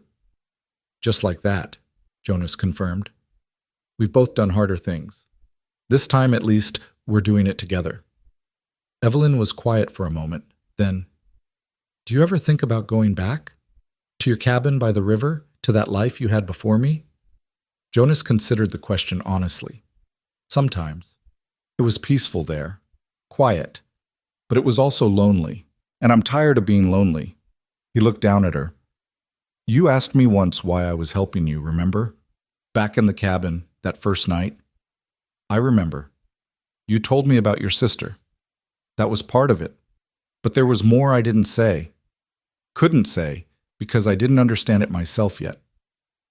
Jonas watched the landscape roll past, thinking about how to explain.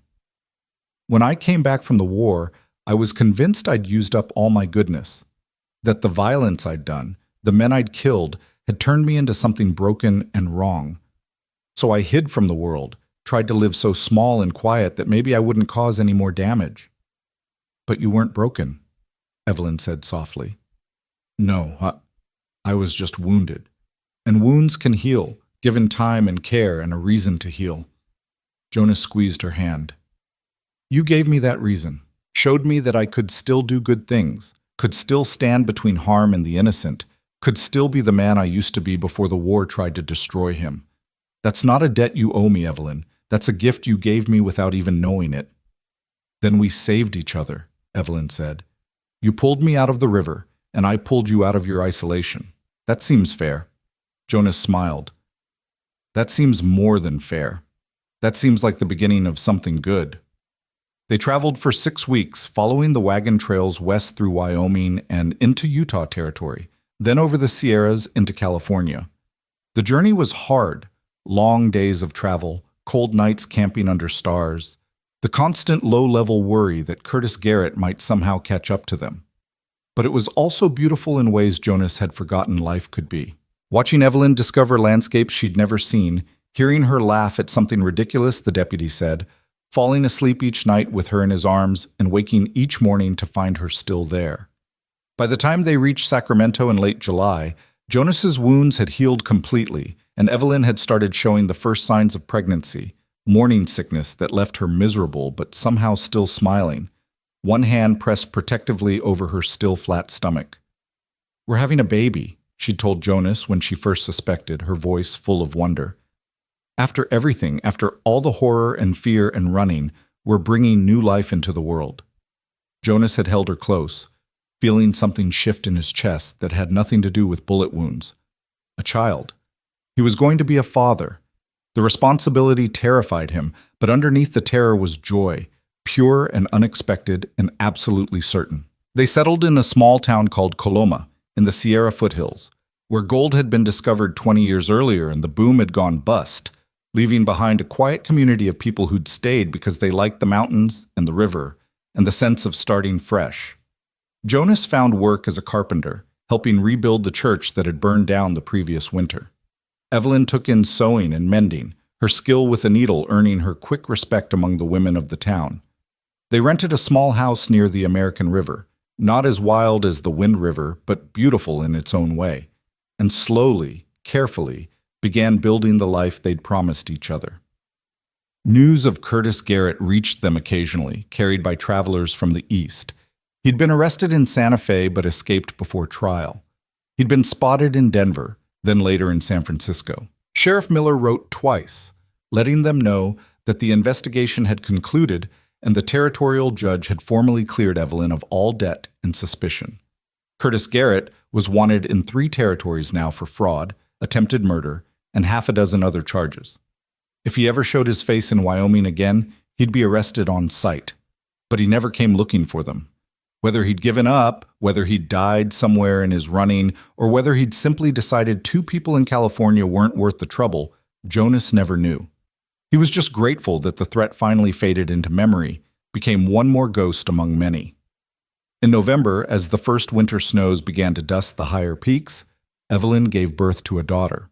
The labor was long and difficult, and Jonas spent it pacing outside the bedroom while the midwife worked, remembering every prayer he'd learned as a child and inventing new ones on the spot. When he finally heard the baby cry, strong and healthy and absolutely alive, Jonas sank to his knees in relief. The midwife brought the baby out wrapped in blankets, placed her in Jonas's arms with a smile. "Got yourself a fighter," she said. "This one came into the world ready to take it on." Jonas looked down at his daughter, impossibly small, with dark hair like her mother and gray eyes that might become any color, and felt his heart crack open in a way it never had before. This tiny creature, this perfect new life, trusted him completely, needed him completely. And for the first time since the war ended, Jonas felt truly ready for that responsibility. Evelyn named her Rebecca Grace, and Jonas cried when she told him, understanding the gift she was giving him, the chance to honor his sister's memory by raising a daughter who would know only love and protection, who would never doubt her worth or her right to safety. They stood together in the small house by the river, looking down at their sleeping daughter, and Jonas felt something he hadn't felt in over a decade. Peace. Not the false peace of isolation, but the real peace that came from purpose and love, and the simple, radical act of choosing hope over despair. "Are you happy?"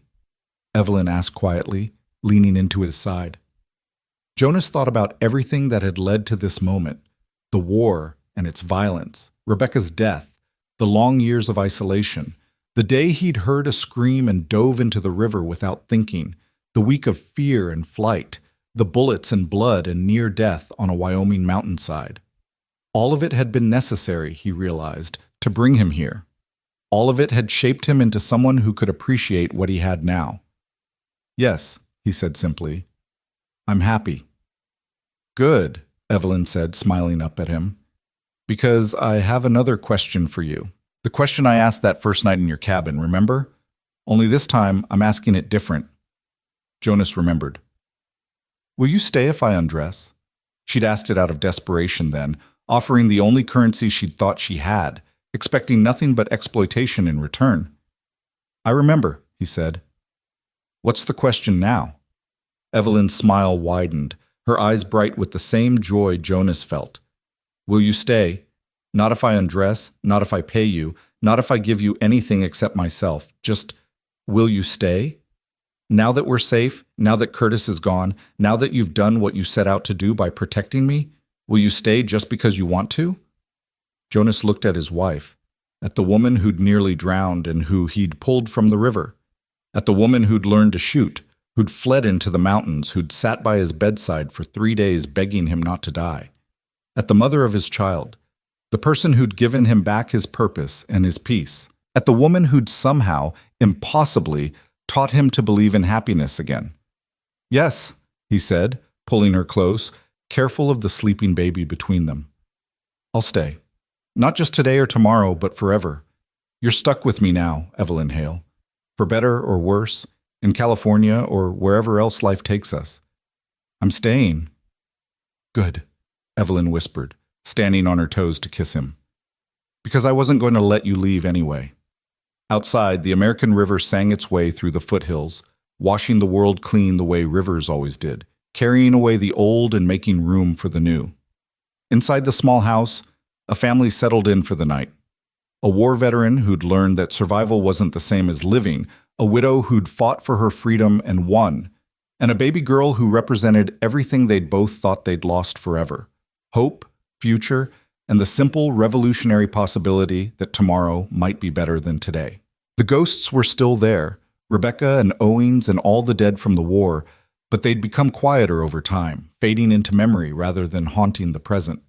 Jonas would never forget them, would carry his scars and his guilt until the day he died. But he'd also learned, finally, that carrying darkness didn't mean you couldn't also carry light, that being damaged didn't make you unworthy of happiness, that sometimes the best way to honor the dead was to live well, to love fiercely, and to stand between cruelty and its victims whenever the opportunity arose. Jonas Hale had pulled a drowning woman from the Wind River on a spring day in 1874, and in doing so, had saved not just her life but his own. They'd survived violence and pursuit, had crossed flooded rivers and fought on mountainsides, had faced death and somehow found their way to the other side. And now, in a small house in California with winter coming on and a baby sleeping peacefully between them, Jonas and Evelyn built something neither had thought possible, a future worth having, purchased not with money or debt, but with courage and trust and the stubborn refusal to let cruelty win. The river that had nearly taken Evelyn's life now sang outside their window, a lullaby of water and stone, reminding them both that survival was only the beginning. The real story, the one worth telling, worth living, was everything that came after, and they had a lifetime to write it together.